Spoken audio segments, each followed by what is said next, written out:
The following program is a collection of stooges talking about happenings in the sports world. It is meant to be comedic informative.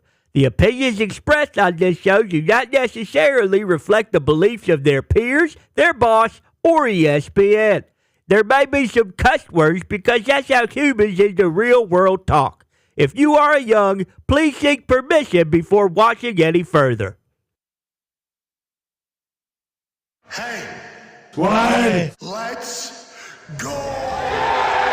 This show stinks, and the fact that you listen, we are very, very thankful for it. McAfee on the line with a gorgeous assist. The all-time leading tackler for the Green Bay Packers. You pink! Stutter! Damn it! Your friend tell a friend something nice could change their life.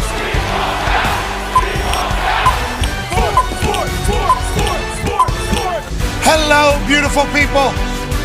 And welcome to our humble abode, the Thunderdome.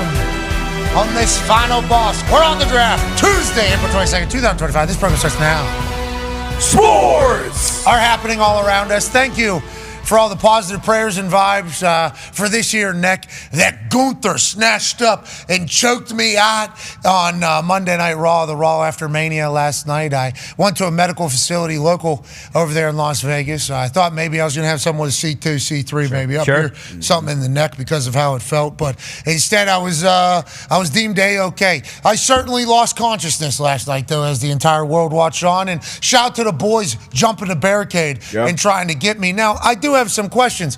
All that security is kind of focused on the boys, and I'd be focused too. I mean, Ty was going to get some. Boston Connor was going to gnaw on Achilles if he had to. D-Bone actually puked ringside because of how jacked up he was, and D-Butt almost ran through 4 to 5 different guys. I appreciate you boys trying to get in there, as I was blindsided while trying to stick up for Michael Cole as this Austrian asshole was attacking me. But there was 45 security people on you. There's nobody on. I'm getting my life choked out of me. What am I supposed to do? Well, I found out quickly that there ain't really much you can do whenever Gunther's got that thing on you. Yeah. He had his legs wrapped around me one time. He had the whole time. I felt my body slithering away. And I had my hand on it, because I seen UFC and I trained a little MMA. Sure. I'm here. And then, you just kind of disappear. Yeah. You just kind of disappear from existence there. And what the hell is going on? How the hell do we get to this point? I didn't like the way you guys were treated. I obviously didn't like what happened to me. I appreciate Shane Helms there looking out for me right there. Hurricane St. Pat, you could be okay. But I wasn't back yet. No. I think you're supposed to lift my legs a little bit. I think that's how I was supposed to get back in there. Also, have been talking a lot. So let alone the abuse that happened to my vocal cords while this Austrian prick was just kind of late. Nonetheless, thank you to the medical facility in Las Vegas for taking care of me on such quick turnaround. Yeah. I appreciate everybody's positive thoughts and prayers. And everybody said that they're happy it happened to me. I hope we meet in person so I can punch you in the fucking face. Okay? I was thinking up for Michael Cole. Yeah. Yep. What was he doing? He grabbed up Michael Cole. Yeah, legit. He was gonna choke out Michael Cole. Yeah, right. Can't be having that. So what happens next here now? I don't know. You tell me. Just know that I'm about it for whatever. And if you think that choking me out is going to end me, you're wrong. You think you were going to bury me publicly and I'm going to quit showing up? You're wrong. But I know you're not going to mess with Michael Cole and get away with it. I don't care how big, strong, intimidating, how good your rear naked choke is. I don't care about any of that. Okay? Michael Cole's a good man. We appreciate Michael Cole. And whenever you start attacking him, things like that are going to happen. We'll talk to the final boss, Dwayne "The Rock" Johnson, in about 15 minutes or so. We shall see now if he will still be able to make it. His schedule, incredibly packed, which is why I assume he wasn't able to make it out to Las Vegas, but was paying attention through everything that was happening, was literally getting texts, myself, Cole, and others throughout the entirety of Mania, telling us what his thoughts were, how excited he was, and what a great weekend it was for the WWE. So lucky to be a part of it. Not just me, though.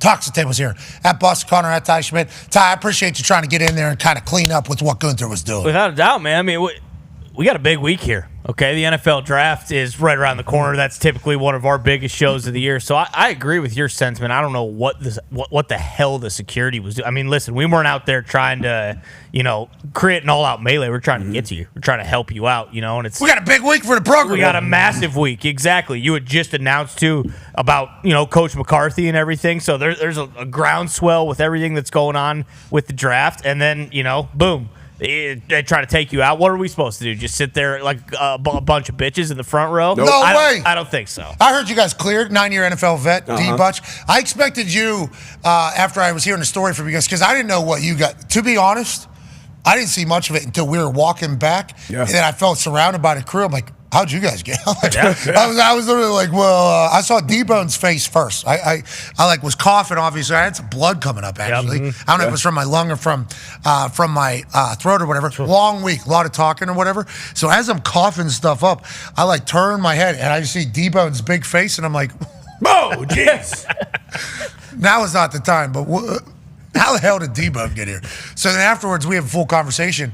I guess you guys just hit it again as soon as the thing started. Because I had a lot of people tell me, why'd you turn your back to him when you're in a fight? It's like, I didn't know I was in a fight. I was trying to break up a guy from Michael Cole. Then I was trying to get back to do my job because I don't think Gunther was, they don't tell me a lot about the shows. Gunther just kind of walked his ass. Where did he come from? Came out of nowhere. And he had a microphone. He snagged the microphone up. He was out there. I was like, I'm going to get back to my desk here. And then all of a sudden, he snatches me from behind. Coward. Yeah. Of course. Coward. He's Austrian. Nobody's talking about it. But we chit-chatted about you guys afterwards, after the medical facility in the bus or whatever. You guys just kind of cleared that thing like a fence, huh? Do you feel athletic getting out there? Yeah, so Gunther snuck in. I think War Raiders, I think they were cutting a promo, so all eyes were on them. He kind of snuck in, came out of nowhere, got in Cole's face. Obviously, you stuck up for him. So we tried to get in there and protect the franchise. You know, jumping over. Ty was definitely the first one over. Foxy jumped in, threw a couple potatoes in there. But it was some real deal. Two things, though. You didn't tap. Never know. You didn't tap. You're gonna have to kill me. You didn't say uncle like that bitch Gunther did. It's on sight. It's on sight when we see him and Pierce. What the hell are you doing? What the hell is security doing? You got 20 guys on us while he's over there choking you out. And they're doing their little I mean, it was wild, man. The shit got real. I got close. I got 4 or 5 feet away. But the boys hunkered down. They got a decent security team. They just gotta focus on the important things. Right there, they're like, let's try to get you out of here. I'm like, yeah, okay, you got it. Then I realized I couldn't breathe. There was a little bit of a breathing issue happening because this guy boa constricted my throat. Got it in deep. He did have it in deep. It was. False. He had it real deep. Yeah. It was deep in you. It was deep on me here. It was deep. That snake was wrapping around in my throat there. Yeah. Just way deep there. It really was. We saw it. And he was flexing too. Because I had my hands here, just like desperation, and then I could feel I could feel him, and I'm like, I think I already lost here. I think I was supposed to tuck the chin at some point. Once again, didn't know that. No. And we'll find out how this goes. Gunther, I hope you're happy, buddy. Hey. You might sign up for something you don't want. That's right. Just a quick little heads He caught up. the Cole though. What a bully! And Cole, to his credit, went out there and finished the job. Right back there. Went back out there and got a good pop, too. I appreciate Michael Cole being the consummate professional that he is. It's kind of like what happened at the Elimination Chamber. Like, I'm a big fan of Canadian people. I've gone to Canada throughout my entire life, had a good time. You boo the national anthem, my natural reaction is, oh, I hate these people. Didn't actually, but that's just my natural reaction. I see you punking my friend. Natural reaction is, no. Yeah. Can't do that. Not on my watch. And then what happens? Well, I get choked out on Netflix worldwide. Same for us, too. Wrestlemania. Yeah, exactly. Same thing. Same deal. What the hell you think this is, pal? I'm happy nothing happened to you guys. Because people jumping over that thing normally does not end that great. I'd like to think that somebody in there was like, they're Pat's boys. They're Pat's boys. Please don't kill them. But I'm happy nobody decided to follow you guys. I think there was some conversation behind us about that. I think so too. Yeah. From what I heard afterwards. Yeah, that was. From what I heard afterwards, the people were like, "Your boys got in there so quick. We had no idea. Obviously, we didn't want to cause a scene with them, but we were worried though that once your boys came, there was a chance that somebody behind were gonna be like, tidal wave. Okay, let's go. Yeah, you guys. I don't know if you guys even thought of that. No, not in the Did moment. not even think of that at all. Okay, good. It could have been a real. Would have been nice, honestly. Yeah. Legit. But I am going through a little bit of. You can hear it. Oh yeah. Oh yeah. Who knows how long I'll be damaged? How about future earnings? Because I am a lawsuit. Something to think about. Yeah, everybody's throwing that word around towards me. Yeah. Wait a minute, there might be one going the other way, and I don't know what Austrian law is, but I do know what happens here in the United States of America, and Gunther can't be doing what he's doing. So it'll be more on that subject, I assume, every moment of the day as we go forward. Yeah. One half of the hammer, Dahn. Cowboys AP Tone is here. Tone, we're on to the draft. Obviously, Thursday night is the first round of the NFL draft. We'll be live in Green Bay, Wisconsin. We'll be with Peter Schrager. Can't wait to talk to him in the next hour. We'll also be with Coach Mike McCarthy, who obviously won a Super Bowl with the Green Bay Packers. A lot of history with the Green Bay Packers. Actually has Mike McCarthy way up there in Green Bay. It's going to be a blast. We can't wait to get there. There's been some odds movements, though, here as we're getting closer to the draft. Feels like the picture's becoming a little bit clearer for some teams. Is that accurate? Yeah, so there was some news that came out this morning that Schefter reported. Schrags talked about a little bit about, Browns at 2, Giants at 3 being open to potentially moving it. Before that, if you looked at the odds before that, though, it was kind of coming into focus. Travis Hunter is minus 1,400 to go number 2, which is, I wouldn't say like a guarantee, but once you start getting up into those odds, it's pretty good. And then Abdul Carter minus 700 to go at number 3. So once you get to those, it's like, okay, hey, we know kind of 1, 2, 3 in this situation. But now the news that, the Giants and the Browns are both willing to move out of that position. I don't think it necessarily changes if Travis and Abdul are going to go 2 and 3. It just depends on what team is going to take them. And then there was also some movement this morning on sportsbooks on who is going to draft Shedeur Sanders, who is by far the most interesting guy in this draft on where he's going to go. Yep. I mean, people are talking to be anywhere from 3 to not even in the first round, which would be insane. But the Browns currently the favorite to take Shedeur. And the Saints for the last, 3 weeks since the Derek Carr news have been the major favorite to take Shedeur at number 9. And then at some places, the Steelers are now the favorite to take Shedeur. So odds for Shedeur are all over the place, but everything, as far as 1, 2, 3, even Will Campbell at number 4 is minus 500. So it feels like 1, 2, 3, 4, at least the sports books think they have a decent idea on where they're going to go. I'm pretty excited to see what the movement is. Yes. Because everybody's starting to get pretty excited about potential. Schrags, who will be joining us in about 55 minutes or so, he's plugged in. He's locked in. But he doesn't try to be for the entire draft cycle. Sure. He waits until now to be like, hey, here's all the information that I'm having. He was on last week and he had a lot of questions. He was like, I don't know. Now he's like, hey, a lot of people interested in moving up 2, 3, 4. And normally movement up to 2, 3, 4 would be for a quarterback. Instead, it's for players this week, as opposed to maybe Shedeur, Jackson, Will Howard, Schuff. Yeah. Where do the quarterbacks kind of fall into the entire play? And then Travis Hunter, who inevitably gets the once-in-a-generation type player that everybody's talking about. Odds are all over the place. Tone, we have to talk about this because you're a gambling man. Yes, I am. Hammer Dahn is a daily sports gambling podcast that comes out of the Thunderdome alongside, you and Gumpy and Bruce Boy, obviously getting all of it. These odds makers don't know shit either. No. They don't. We can get people on the draft. Now, granted, they have a minus 20,000 or whatever it is for Cam Ward. Mm-hmm. They're reading the headlines in the insiders' comments just as much as us. Now, granted, some of these sports books might have an in at a team. Okay, we just have to understand that that's reality of the world. Legally, not supposed to. No. They're literally just following the same shit that we are. You can win betting on the draft. We can get some good odds in our favor betting on the draft. Is that not accurate? Yeah, because all the sports books, let's assume they don't have, a Shefty or which is illegal. Yeah, or, a Schrags working for them, giving them information so that they can't change their odds before the information comes out. So as soon as that information comes out, if you were to head to a sports book and get, and place a bet before they were able to change their line, yeah, you could get them in this situation. And also, they're just guessing right now. They're guessing as much as we are. They're changing odds based off of lies and smoke screens and information that teams are feeding all these people to report on. So yeah, this is the one time a year where just as much as the sports books as far as if you're paying attention to the insiders and stuff like this. So yeah, there's some things where you can get over on them this time of year. And there's always a team. Last year, the kind of goose, if you will, the golden goose would have been Penix to the Falcons in the top 10.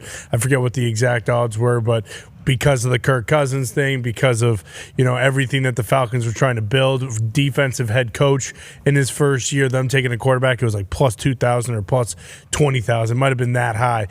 This year it feels like there's more of that type of stuff, like the A.J. Brown, Patriots, which has already been shut down from, I believe, the Philly side. But if you were to take, But all those little rumors affect the sports books for at least an out. They'll have to look into all the rumors as much as we do. Tyreek Hill puts a video up of man, I'm being traded. The odds makers are like, all right, does this change anything for the Dolphins on what the Dolphins was? Because they can get got in any of these things. So just know that with like games and shit, the odds makers in the sports books, we all assume know everything. They have so much AI, they have so much computing, they have so much knowledge. Their spread's seemingly always on. For this, it is just an objective view on what the news is. So unless a team is giving anything away, we can get these sports books. And we only know that because we swayed the entire sports gambling industry a couple years back whenever we got intel morning of the draft that Mac Jones was not going to the Niners. And as soon as we opened the show from a living room in Tampa Bay is how that show opened. And we just got it from a very, very good source that Mac Jones is not going to the Niners. From that moment on, Mac Jones and the Niners went from like minus 250 to like plus 1,000 in like a scan of like an hour. And that's just because we said something. So whenever I say like, hey, they can be, I don't want to say manipulated, but manipulated by news, they can. So just because the sports book says something, that does not necessarily mean that is a matter of fact when it comes to the draft. More specifically, this draft feels like the biggest who the fuck knows in the history of drafts that we have covered. Yeah, without a doubt. And if those, three at the top that everyone assumes that Tony just went through, Ward, Hunter, and Carter, if one of them just doesn't go in the top three, then the whole thing kind of gets blown open because the assumption for Patriots fans at 4 was, hey, we get whoever's not there.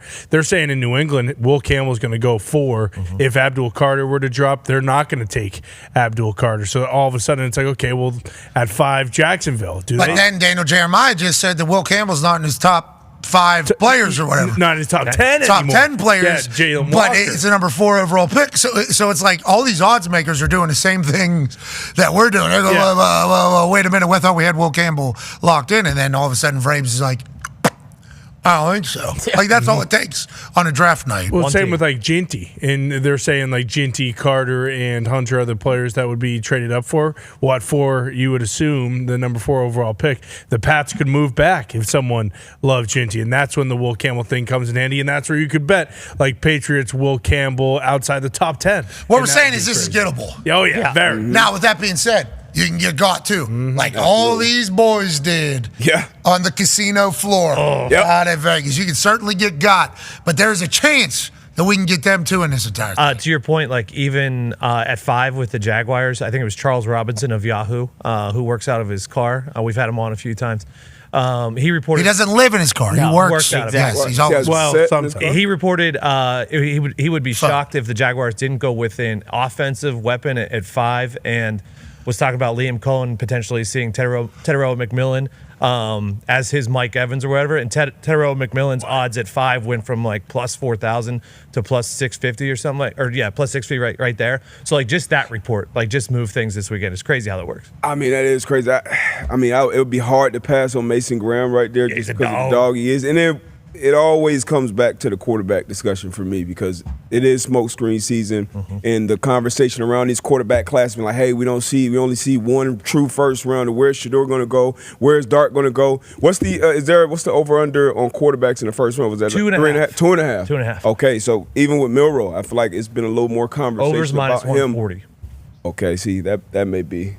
The over 2.5? Yeah, I like over 2.5 quarterbacks. Me too. Quarterbacks always, even if they say this class not that good, some team will.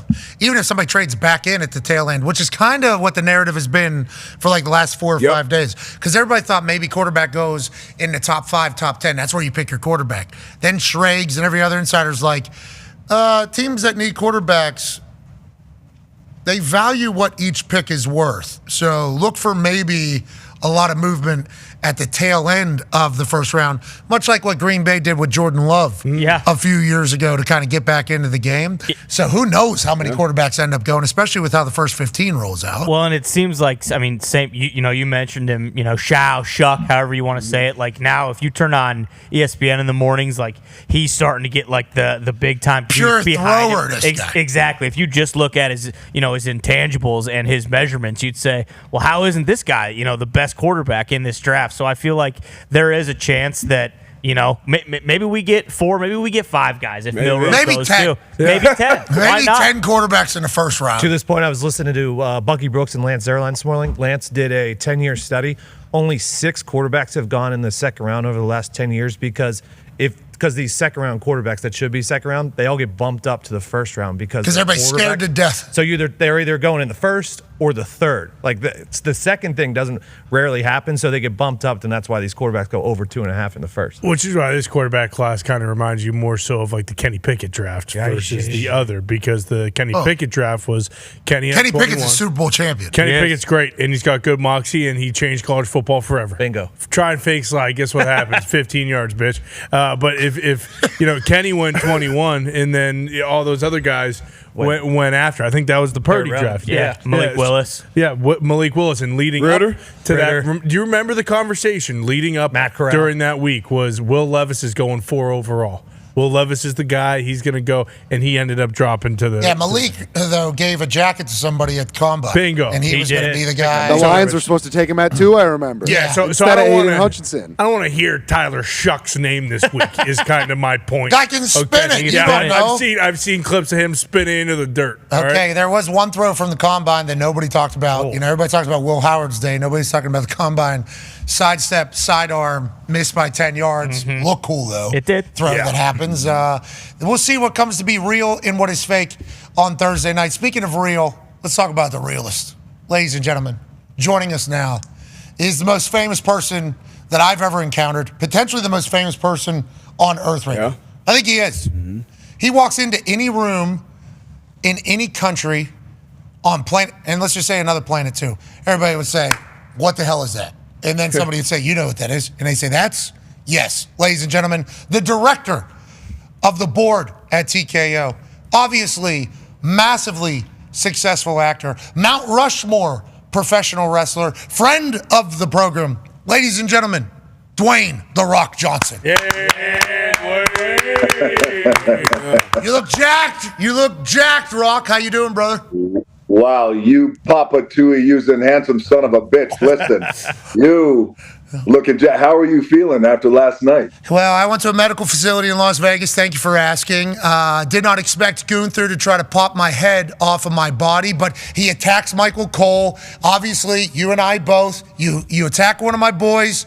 I have to do something. I didn't know we were getting into a fight. I turn around, massive mistake. I get it. And then he snatched me up, and I won night. He sent me to Dreamland last night right there in Las Vegas, and I know you've probably had to experience this a few times. The boys jumped the barricade to try to get in there. Had to do it. Just quick, you're the director of the board here. What's all your security doing attacking my guys and not getting Gunther off my neck? Rock, what the hell's going on? Well, first of all, when your guys hop the barrier like that, I text you and I said, I love that shit because if it's on for one, it's on for everybody. And that was phenomenal. And so I love those boys jumping that barrier, and they had to get in it because your boys came with that heat, man. But by the way, it looks like he's got that thing on pretty snug around your head. You're turning purple. Yeah, I was. And I obviously witnessed it back later in real time because at this moment right here, the body's there, but I'm not. Sure. And whenever I come back to it, I have the Hurricane. Shout out to the Hurricane. And Shane Helms is right above me. He's like, you're okay, bud. He's like, doesn't feel like it. All of a sudden, I'm looking up at the lights. I don't know what's going on here. And then I see my boys. See, there's a Hurricane there. Thank you for helping me, Shane. The man, Petey there, creator of the Canadian Destroyer, also helping me out in that entire thing. All the boys are there. And then Gunther just kind of walks away. You need to get this guy under control, Rock. This is your company. Come on. You need to get this guy under control. Hey, listen, it may be my company, but at the end of the day, it's WWE and it's pro wrestling, so anything can happen. So you got to get your shit together. So you're going to give me a call. Let's talk about WrestleMania weekend. We got sent over a bunch of numbers about the success that it was. The attendance, obviously insane. The merch, absolutely outrageous. The attendance at the WWE World, everything up into the right for the WWE right now. And obviously, the WWE is hotter than it's ever been. The world loves it. WrestleMania is its biggest weekend. Did you expect this going in? And what are your thoughts on the weekend as a whole whenever you see stuff like this being, kind of reported on? 2 days after it ends? Well, you never like to look at the scoreboard, obviously, and you never think that, hey, the bell is rung and everything is over. So you put your best foot forward, you converge everything. It was a big build up to WrestleMania. Obviously, you were a big part of that, and this show was a big part of that. I was very happy, man, to see these numbers, and it's really reflective, I think, of WWE, the growth of WWE. I think the excitement of WWE, and my goal and my job and my role is to continue to, as I always like to say, just cast the net further, cast the net out there. Let's transcend professional wrestling and still keep it professional wrestling and the anchor of it, but reach for more. And so I love that every year we keep breaking records, knock on wood, and we keep gaining new fans, which I thought was great. And I do want to point out, number one is, I want to thank you and thank the boys here on the show for the incredible build-up. As you know, I'm always hitting you up on the side, man. Keep it going. Thank you, brother. Thank you for all the work. And also, I want to point out that some of these matches, first of all, I was very happy with the show. A couple of things I thought could have been better, which we're going to talk about here in a second. But overall, man, everyone, the work rate of every single performer, women and men, was dynamic. I thought we discovered and created a lot of big stars with big potential. Number one, Jey Uso, very happy for my family there. The Usos, yes, man, that was a big night for him. Big night for our family, Big night for our family there with the Anawais, Maivias, Fitusumanus, the Johnsons, Fafitas, Snookas. I mean, just all of us Polynesians, very proud of him. Oh, yeah. I also want to point out Jacob Fatu. Yes. And how when you think about what I love about Jacob is, the last event I was there, I went backstage, I gave him the biggest hug, man, and, he had tears in his eyes saying, this saved my life. And so I think when you have that kind of performer who is pulling and digging into something and delivering his soul and passion to something that has saved his life, man, you're flying at a different level.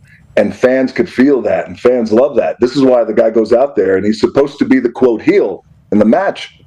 And they're cheering the hell out of him. They're chanting his name. And that told me immediately, man, there's a big future there with Jacob, and I can't wait. I thought the girls, all the women, by the way, they worked their ass off. They stole a huge portion of the show. And let's see, I think, and the first night's main event with Seth, Punk, and Roman, I thought was fantastic. We'll get into the second night main event, too. I know you got some questions about that first night's main event. But let's talk about I do. Second night main event, definitely. We got some questions, too. I got some brand new shoes. I cannot wait. The boys brought me some of these brand new shoes. So we will certainly ask about the second night main event, because obviously you are a massive piece of that entire thing. But let's talk about that first night main event. Paul Heyman is obviously somebody that you've known for your entire life, I would assume. Roman, same exact way. He's known him since he was a little child. Literally, Paul Heyman, I asked him whenever he was wise man for Roman Reigns, I said, when did you know Roman was the guy? He goes, when Roman was 6 years old, he walked into the locker room, and I knew, and he gave like this full answer about like, I knew this was going to be the next one. So he's been around your guys' family literally forever. Then CM Punk's his best friend. He does the favor for CM Punk. Then he hired to CM Punk. Okay, did not expect that. In my mind, I'm on the side. I'm like, yes, he's back with our tribal chief. Yes, the bloodline is back. And look at Roman, who was absolutely shredded. Shout out to the discipline that Roman Reigns had leading into WrestleMania. Maybe the best he's looked ever, legitimately. So then Paul Heyman obviously says, CM Punk, my right arm's going to your nuts. You're not going to win this one. Who do you think I'm here with? My tribal chief. And then lo and behold, just a few minutes later, hiya! And then he dangles that thing around to make sure he gets the whole entirety of it. And then obviously Paul Heyman hands the chair to Seth freaking Rollins. Whenever you see something like this unfold as another chair shot, as if it was the end of the Shield yet again, and then last night Seth Rollins and Paul Heyman take a victory lap basically, and then they add Braun Breaker to the mix. What are your thoughts? What are your thoughts on how that goes down, how that ends, and how Paul Heyman's a snake? He's a snake. He is. Let me get to that part in a second. Let's talk about Braun Breaker. I love what he's been doing lately. I think that he's really shown out and shown up. I feel like, what happens, and I went through this too as well, there's this maturation process. What happens when you come into the world of WWE, and if you got a little bit of heat to you in a good way, good heat, and you got a little bit of potential to you, the company will see that, and they'll start putting you in positions where we see how not only how you react to those positions, but more importantly, how the fans react to it. So Braun's been put in these positions, man, where he has really risen to the occasion. I'm not surprised. He looks like $1 million. He's believable. He's legitimate. And he comes from a hell of a bloodline in the Steiner family, which, as we know. So I was happy to see that last night. Happy to see the way it went down. The first night's main event, the finish of that main event, I loved it. I loved every second of it because, you know, I watched. I was at home on my couch with the fans. And as you know, I was texting you throughout the show and texting you throughout that main event. Keep it going. This is amazing. Stay in that zone. Stay in that zone. And but when I was watching it the first night, that main event, I know the finishes of what's going to happen. Whoa. I know all the finishes, but I want to not know how they get there. That's the thing. So especially if I'm watching at home. So I'm watching it, and I watched how they got there, and I loved it. I thought it was dramatic. I thought it was exactly what it needs to be. But also he was, in a way, raised in this business, grew up in this business, loved this business. I knew him back in my grandmother days, like way back in the day when he was just a kid. So his passion for the business goes way back, but also his intellect goes way back, and he understands. He's a big thinker. He's a long game thinker. I have a cool fact about the final boss and Paul Heyman, which I want to share in a second after I talk about him. But I loved how it all went down, and I loved that ultimately it came down to Seth and Paul and what that's going to look like. And now we'll see how it all unfolds. We have the rest of the spring. We have the rest of the summer.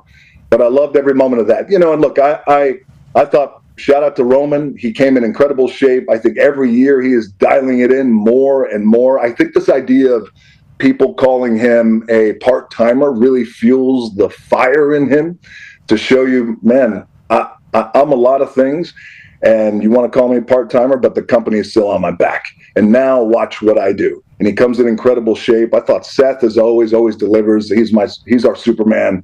I love that guy. I connected with him after the show. He's just phenomenal. You could count on him around every corner. What I love about Seth is you can continue to see him grow.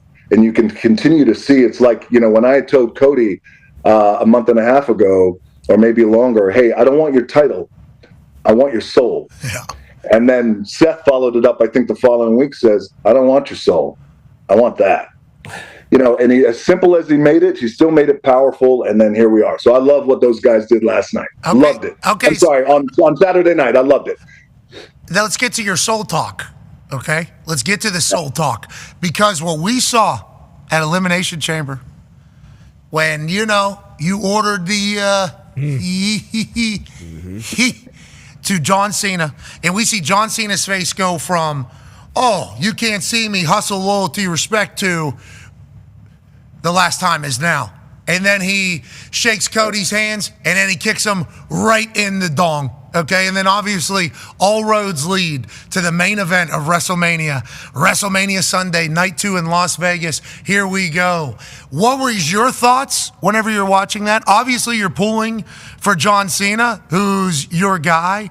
Are you texting him before the match? Are you giving him heads up? Was there a thought of you coming and maybe having to involve yourself a little bit just in case Cena wasn't able to get the job done, because the American Nightmare Cody Rhodes is in the middle of his prime right now, in the middle of his run? What were your kind of thoughts going into the night, and what was your expectation of John Cena going against a very, very, very great champion in Cody Rhodes?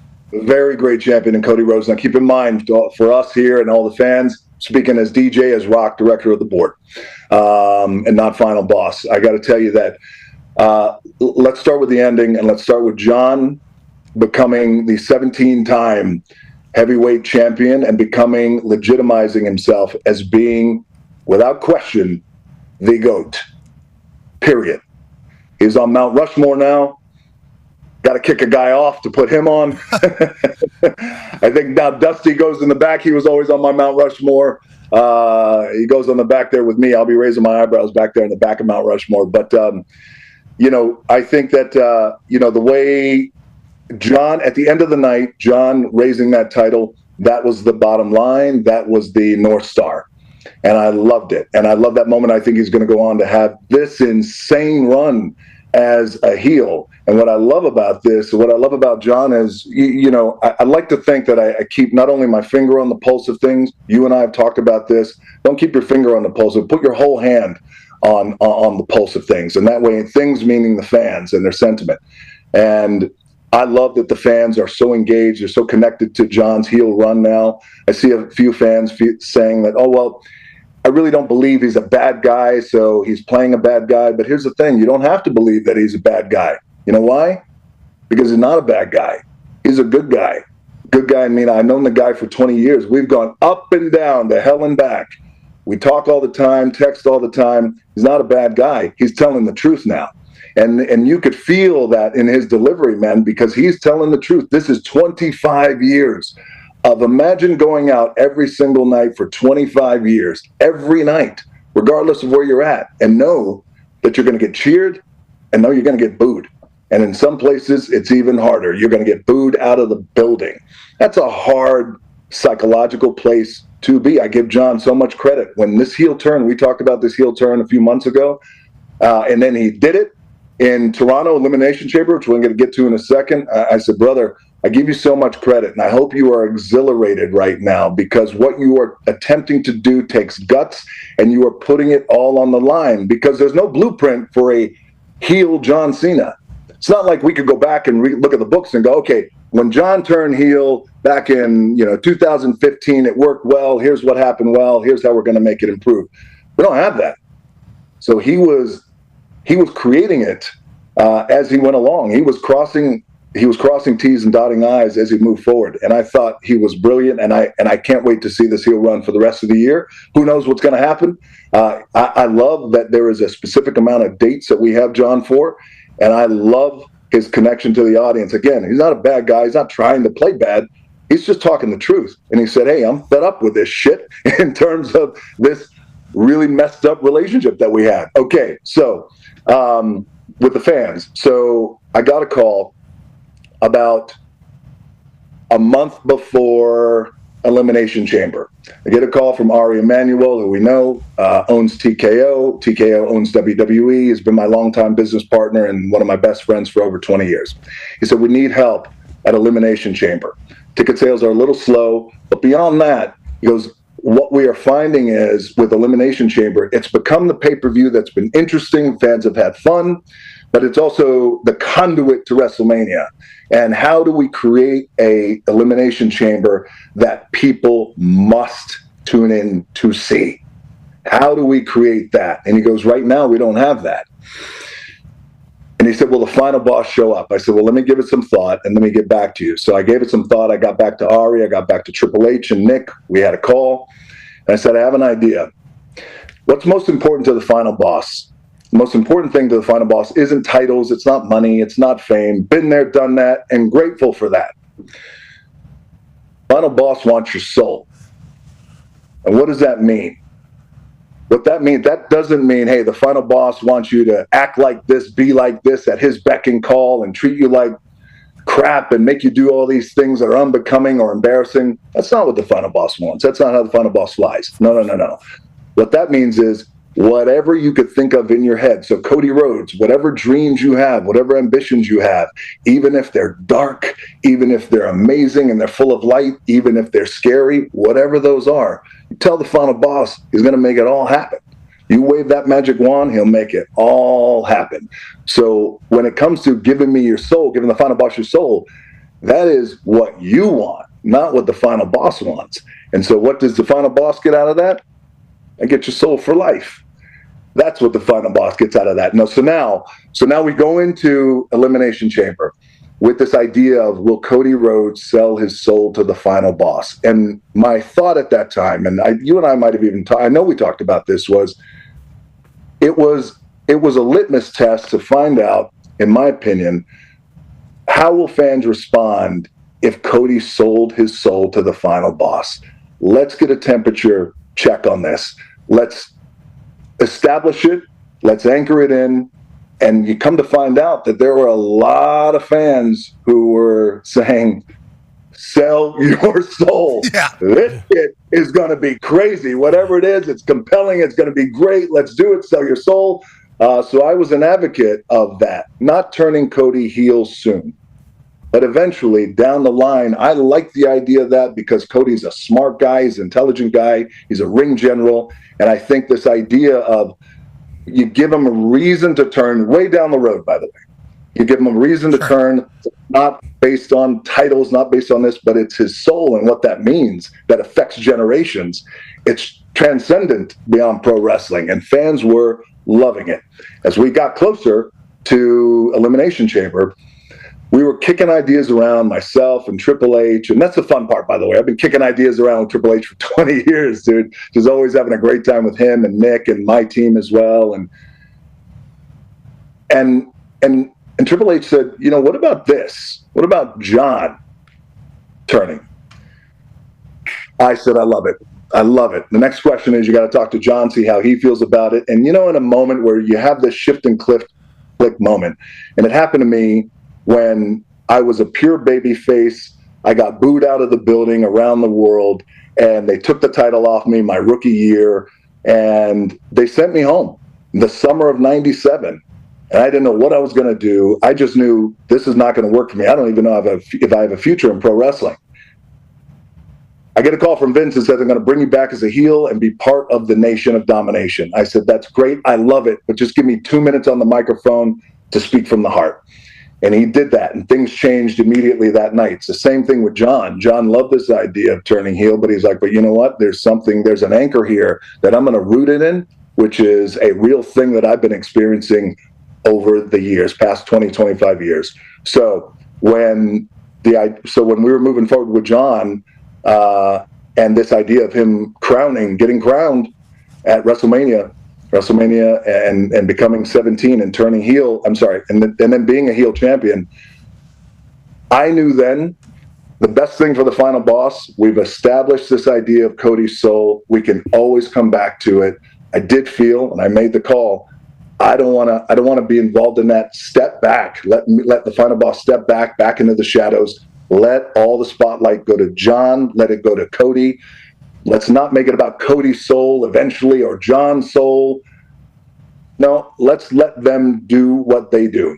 And I called John after Elimination Chamber, spoke to him, called Cody, and I said, I think the final boss's work is done. We've established it. We just pulled off the greatest angle in the history of professional wrestling, other than Hulk Hogan turning heel back in the 90s. I said, this is amazing. We have 6 weeks.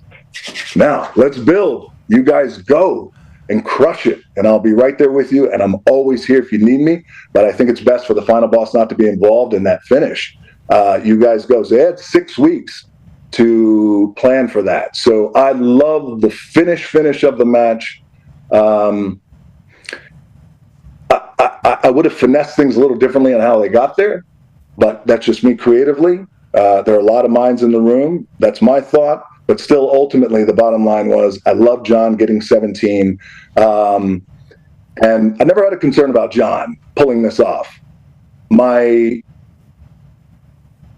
thoughts are always to Cody because of what we've established with him and his story and the kind of babyface that he is. So if done right, and I think if finessed right, and if nuanced right, down the road, that guy not only has an incredible babyface run again as champion, but also just an unheard of run as a heel. Yeah. Down the road.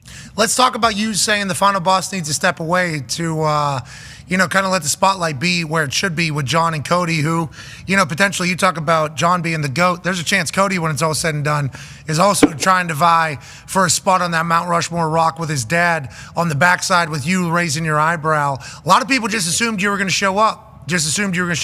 So when Travis Scott comes out, they think there's a chance of maybe, there's going to be a reunion from the Elimination Chamber. What are your thoughts on Travis Scott getting involved and you saying, I need to stay out of that? Was there ever a moment where anybody was trying to tell you differently? Like, no, final boss, anytime you're around is a good thing, not a bad thing. No, well, they don't have to say anything like that to me. And they know when I come to them, and them meaning Triple H and Nick and Ari as well, and I lay this out and I say, hey, here's how I really feel it should go. We can insert Final Boss in the end of this finish, but then where do we go? There's other commitments that I have, and I want to also be careful that we're not overstepping and leading over our skis too much here.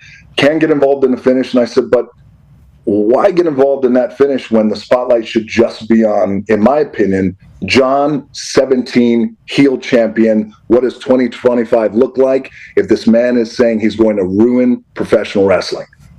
That, to me, is the anchoring storyline. It's not Soul right now. Right now, it's not. But, by the way, we'll go back to it. Yeah, we'll still got it. Yeah, still we'll go back to Soul. Look, I can't take the text that I got and from the guys that I got, who are these top guys who are saying, one in particular who I love is my guy. I call him the Superman of the company. He's like, listen, my soul's for sale when it's time. And I said, I love it. Let's do it. So, look, I love Travis Scott involved, and I'll tell you why. Because he loves wrestling. He's a huge fan, and he respects it. He's working his ass off. I know that he has plans to train with Booker T. I don't know if it's happening already. It might be. Not quite too sure there on his schedule, but he loves the business. Now, I was just as surprised to see Travis Scott as well, and I knew the moment I saw Travis, well, that immediately amplifies, well, here comes the Final Boss. And so again, yes, I love. Yes, that was it. They were waiting. Yeah, I think I texted you. I texted you as it was happening. Holy you did. Shit! You were like, "Are you coming out?" And I was like, "No, dude. I would tell you if I'm coming out. I'm not kayfabing you." But again, I loved at the end of the day, North Star John Cena, heel champion, 17, the GOAT, says he's going to ruin wrestling. Now we tune every week in every week to see how it happens, how that goes down. Some parts of it I would have just adjust a little bit more. I would have finessed it a little bit more. But it was a great WrestleMania. I think you all should be incredibly proud. Would have been awesome for oh man. The place went absolutely apeshit, but the next time it does, it will go crazy. We have some other questions about the things you're talking about, other commitments. Go ahead, Ty Schmidt. Yeah, Rock, speaking of those, I read something recently that you said, like, this is the most creatively inspiring time of your career. I'm so jacked up for this Marty Scorsese movie with you, Leo, Emily Blunt. Just curious, when do you start filming that? Is that still in pre-production? What has that process been like working with all those people? And how much did you film in the Smashing Machine? I know that comes out later this year. How much did that kind of help you with this? Because I know that's kind of a step up in terms of like dramatic work compared to some of the other, action blockbustery stuff that you've been doing as of late.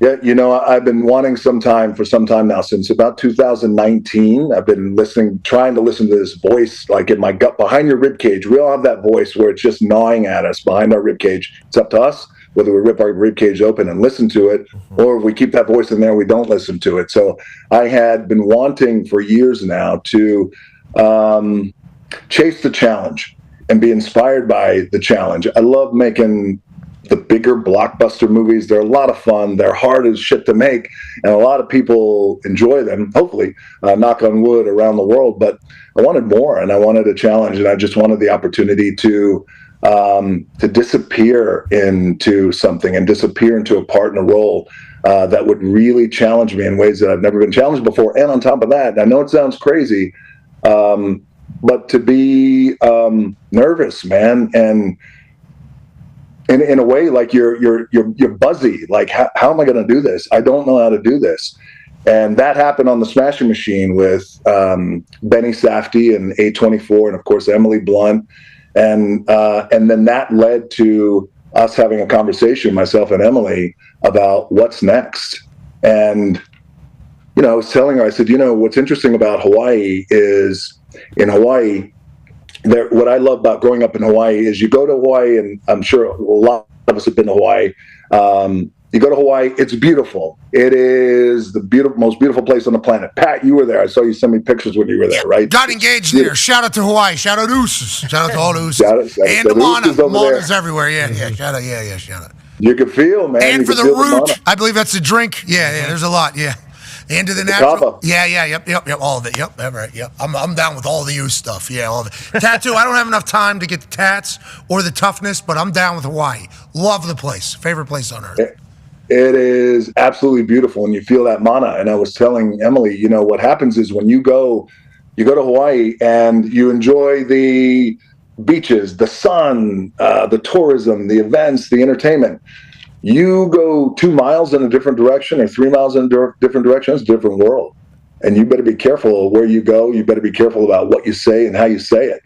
And I mean the underground, the organized crime there. I mean, I grew up as a kid there. And so you grow up as a kid, you always know.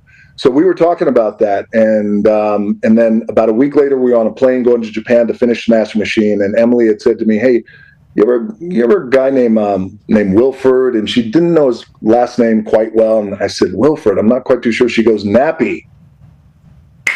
I went, Nappy Pulava. Yes. So Nappy Pulava, just so you guys know, he's considered the godfather of Hawaii. And he was the godfather who ran all of the islands. But he had to do it in a way, he had to do what he had to do it, and he had to do it in a way that was very ruthless, that was very strategic, that was still very smart, but also keep in mind, we had the Japanese Yakuza there, the Chinese triads, the Korean gangs, outside influence, American gangsters coming in from Vegas trying to take over Hawaii. Hawaii was a hotbed. And not only that, but then you had American corporations coming in at that time in the 50s wanting to just take over Hawaii. So back when Hawaii was stolen in the late 1800s, what this man did, he was a reflection of how people, Hawaiians, the Polynesians, felt at that time. So in the 50s and in the 60s, when everyone was coming in and just taking Hawaii and cutting it up, this gang, corporate America, he said, this ends and it all ends now. And he took it back and he became the godfather of Hawaii, incredibly influential. And this story has just, it's almost like when the universe and Kismet comes in, and there's a reason why it hasn't been told all these years. And we put this up on its feet, called Scorsese, and we had a meeting with him and we pitched him and he loved it and blown away that the story's never been told. And also, as Scorsese said, he says, when I was a kid, when Hawaii became a state in 1959 or 58, he said, I always wondered back then, well, wait a second, what happened to the Hawaiians? Where are they at? And so this idea of telling the story to Scorsese, no one does a gangster movie better than Martin Scorsese. He's the GOAT. He is the Mount Rushmore, right? He's on Mount Rushmore up there. Yeah, I'd say.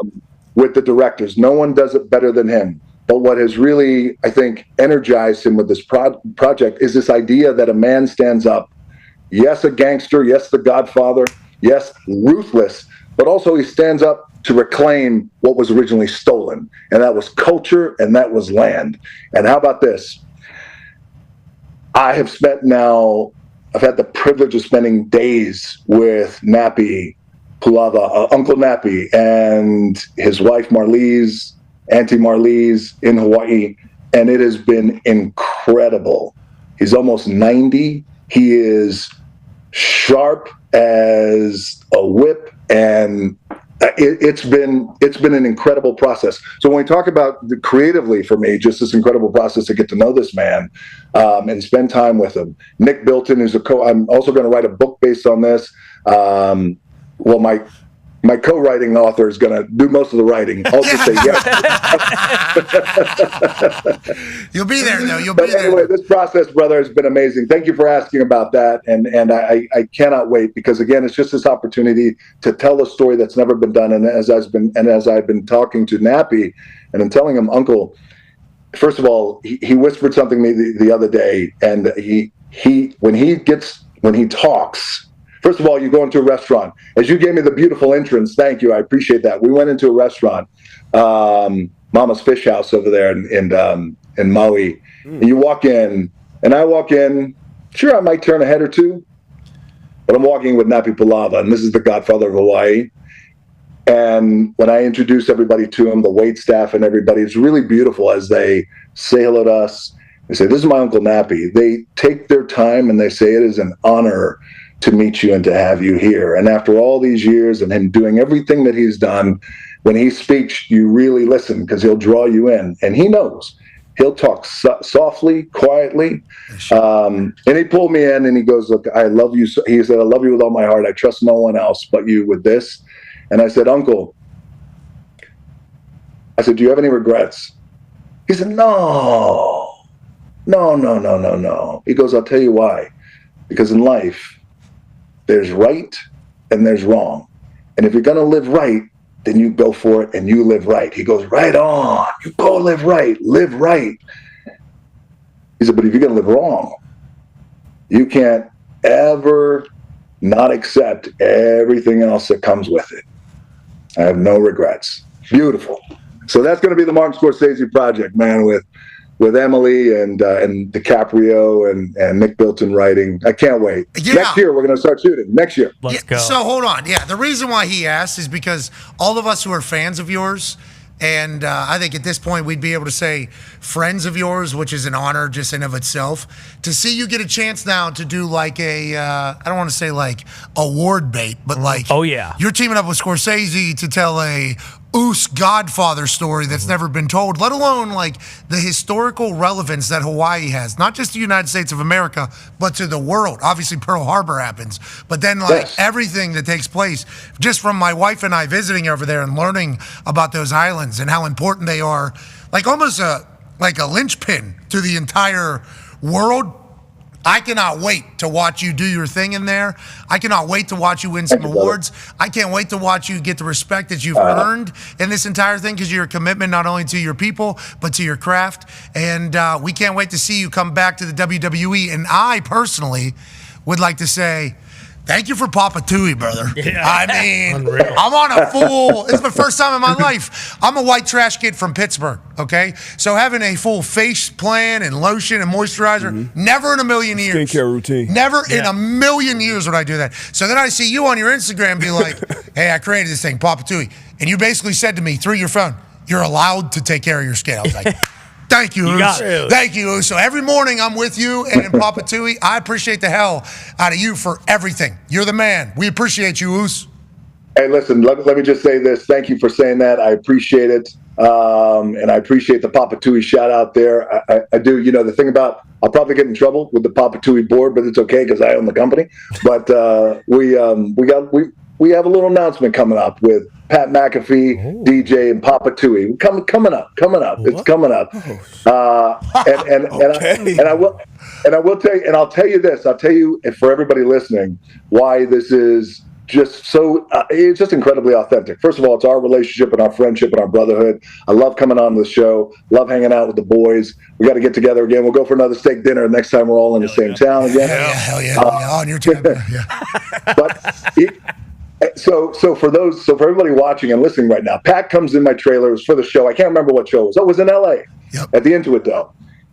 Unprompted, he goes, "Hey, by the way, before I leave, I really love Papa Tui, man. I've been using it." And I said, "Dude, I don't want to sound weird, but your skin looks great." And I said, "I didn't want to say it." He goes, No, I appreciate it." And he goes, "I just want to say thanks, man. You made a great product." And you leave. And you know this to be true. I looked at Maya, my CMO, and I was like, "Gee, what he just said, that was unprompted. There's something there." And then you and I talked. Anyway, so I appreciate the love. Thank you, man. Papa Tui is doing great. And we've just expanded our partnership into Walmart and Target. So anyway, dudes, thank you for having me on. And to the boys, thank you guys for having me on. I appreciate it. It's always the best. We love you, And, Hell yeah, Rock. love you. We got some Terramana to drink, too. Hell yeah. Too early. Okay, hold on. Let's talk about this. I mean, we're blowing through the heart out here, and we can move it back because you're the Rock.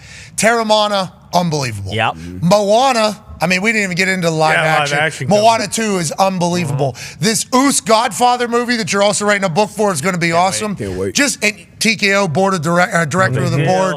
I mean, hey, just know that as former athletes that we are, watching you as former athlete kind of navigate this world, you're an incredible inspiration to us. You're an eyebrow raising, trail blazing, buku money making dog that we're all watching. We appreciate the hell out of you, Oos. Hey, I appreciate you. Love you, so thank you, and I'll see you soon.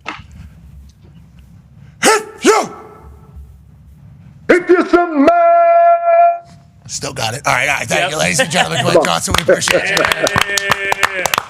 All right, we are going to take a break. We'll be back on the other side. We have Peter Schrager in the next hour. We have Tom Coughlin in the next hour. And we have so much sports to catch up on as we are captivated by WrestleMania that we cannot wait to chit-chat. The NBA is on fire. Oh, yeah. The NHL is rolling. Yeah. MLB still happening? You bet. Every day.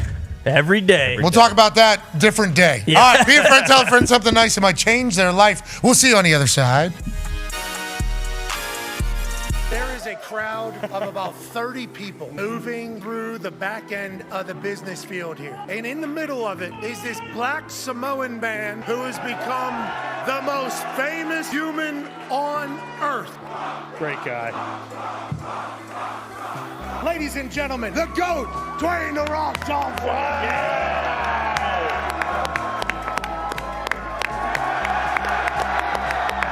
There's thousands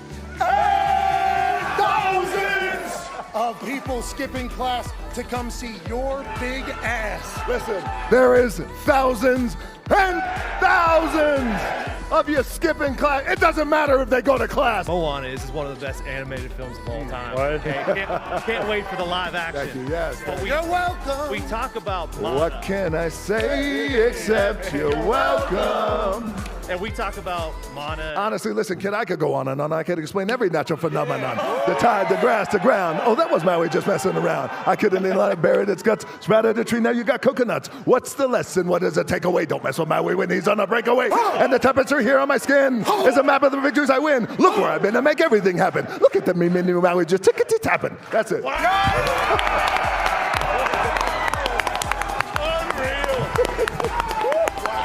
Still got it. On the Samoan side, Polynesian side, we have a word called mana. Mana is spirit. Mana is power. Mana comes from in here. It's the thing that gives you goosebumps. It's that thing you feel. It's that thing when I walked out and we felt this thing. This is mana. This is mana. It's very, very, very real, and you could feel it. Mwah. Little things like I don't get driven anywhere. I don't want to get driven anywhere. I don't like chauffeurs. Keeps me in my way just a little grounded. Like I could drive myself everywhere and not telling some guy, hey, take me here, take me there. That is something I'm going to start saying like, yeah. Because when they open your door, you feel so bad. I could open my own door, dude. They're trying to be courteous. It's their job. But also, the day I stop opening my own door is the day I become a big old bitch. Here we go. That's a big cup.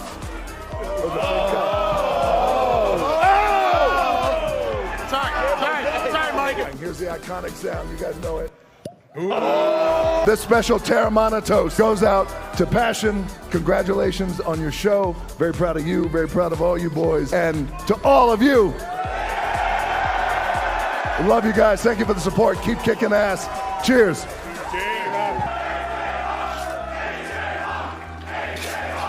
In my world, when I sit down and we're talking about movies and all this other shit, it's never this. It's never this, back with the boys, and you. So I appreciate it, and this one's to you. Thank you, boys. See you, pal. Cheers. Thank you. Cheers. All right, we're going to take a 5-minute break here. Oh, hold on, one more. If you smell what The Rock is cooking. The following program is a collection of stooges talking about happenings in the sports world. It is meant to be comedic informative. The opinions expressed on this show do not necessarily reflect the beliefs of their peers, their boss, or ESPN. There may be some cuss words because that's how humans in the real world talk. If you are young, please seek permission before watching any further. Hey. What? Let's go. This show stinks, and the fact that you listen, we are very, very thankful for. McAfee on the line with a gorgeous assist. The all-time leading tackler for the Green Bay Packers. You pig! Stop! Damn it! Be a friend, tell a friend something nice could change their life.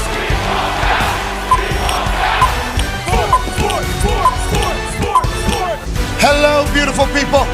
And welcome back to our humble abode, the Thunderdome. on this Final Boss Tuesday, April 22nd, 2025. Hour 2 of the program starts now. Sports are happening all around us, and obviously we're incredibly lucky to be a part of damn near all of it. It is a dream come true to get to do this for a living. It's also a dream come true to get to work with the WWE. Now, what happened last night was a nightmare.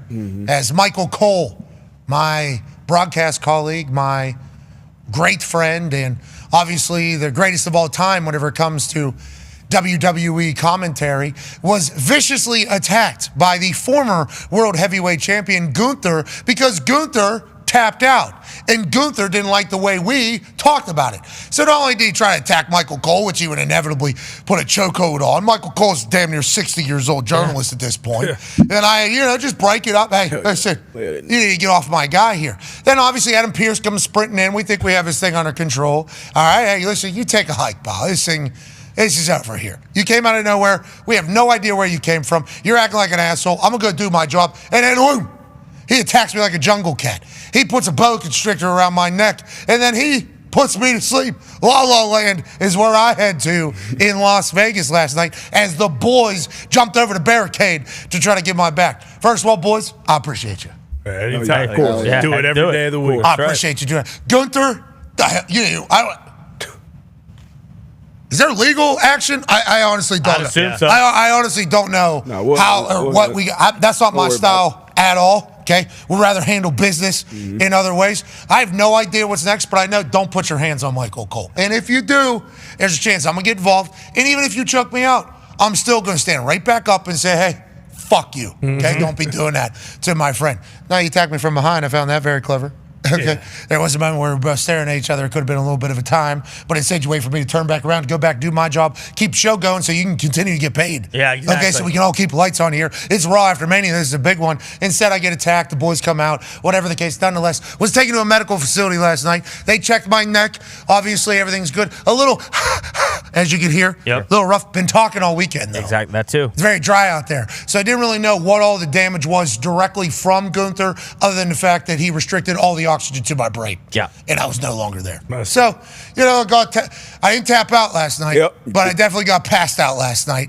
And we move forward. That's why this Tuesday is glorious. NFL Draft is on Thursday night, and I hope Adam Pearce gets it all sorted over there at Monday Night Raw. The Talks the Tables here at Boston Connor and at Ty Schmidt. One half of the Hammer, Dahn. Cowboys AP Tone is here. A 9-year NFL vet, Darius J. Butler is here. D-Butch, I appreciate you trying to get in there. That security was stiff.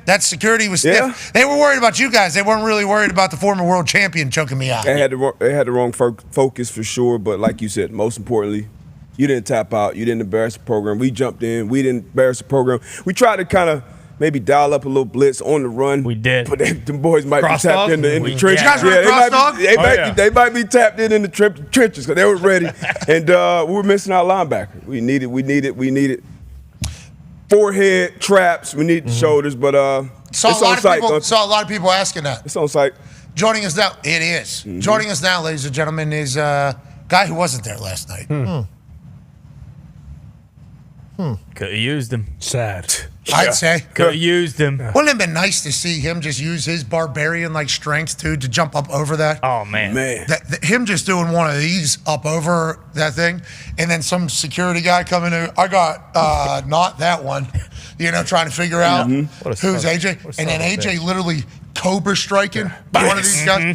Maybe I don't pass out last night. Probably not. But instead, he wasn't there. Thanks a lot, AJ. He was hanging with his family. Okay.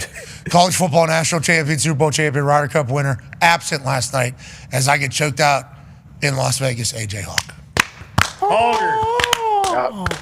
Hey, you're right. I was actually on a plane watching my iPad on Netflix, and I saw this happen. I was extremely jealous that I was not there, and envious of the boys that they got. I was very impressed with how quickly they jumped over that wall, because that would have been fun, man. That looked like a good time. I was very envious that there was a situation where I could have hit people and been okay. That's what that sounded like right there. Sounds like rules weren't really implied at that moment. Just allowed to just start hitting people. Very envious of the boys in that situation. Not envious of me, obviously. I was attacked from behind, AJ. You don't like You were. That was nasty. And I don't think, credit to you for not even thinking of tapping, but I don't really think Gunther would have, he probably would not have honored that tap and let go anyway. So. Yeah, maybe, though. Maybe he just wanted to see me tap for my life. Just a heads up, you're going to have to fucking kill me. He's not a tap. Your limit. Take it off him. Take the heat off him for tapping a couple nights before. Yeah, he was trying to. Yeah, right, Gunther. Yeah, right, buddy. And, I thought, granted, me and Cole, we see the world differently than Gunther does. Okay, we see wrestling different than Gunther does. But we have had nothing but respect for Gunther, I think, throughout this entire thing. Put him over all the time. We do put him over all the time. Bring Henne around. We do. We put him over all the time. And he loses to our guy, Jey Uso, who we have, yeet situations with. Big night out. And Jey Uso came through to Big Night Out. You're talking about all these things. So Gunther just being like, I don't like the way you guys, with his accent, I don't like the way you guys, shut up, dude. Shut up. Go home. This is professional sports. You're a world champion, brother. You're not going to love everything that's said about you. Think I enjoy everything that's said about me?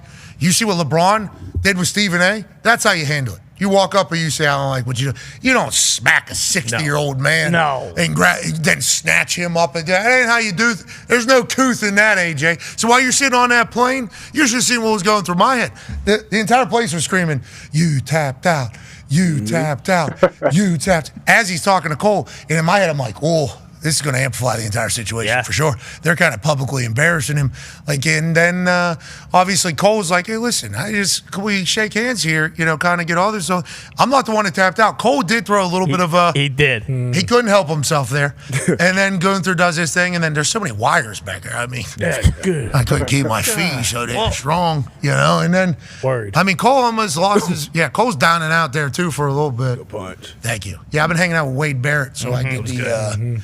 Because with the placement of where Cole's head was, it's like whenever there's a hostage. Exactly. Exactly. Gotta miss. You don't know where the target is. So he had Cole up there pretty tight. So I tried to take the elbow out the back door. Smart. Yeah, and it worked. Clearly caught him. Then I hit him with a little left. But everybody's got their eyes on the boys. Obviously, fans jumping in. They're probably going to be a little bit more. Nobody's trying to get Gunther off my damn neck.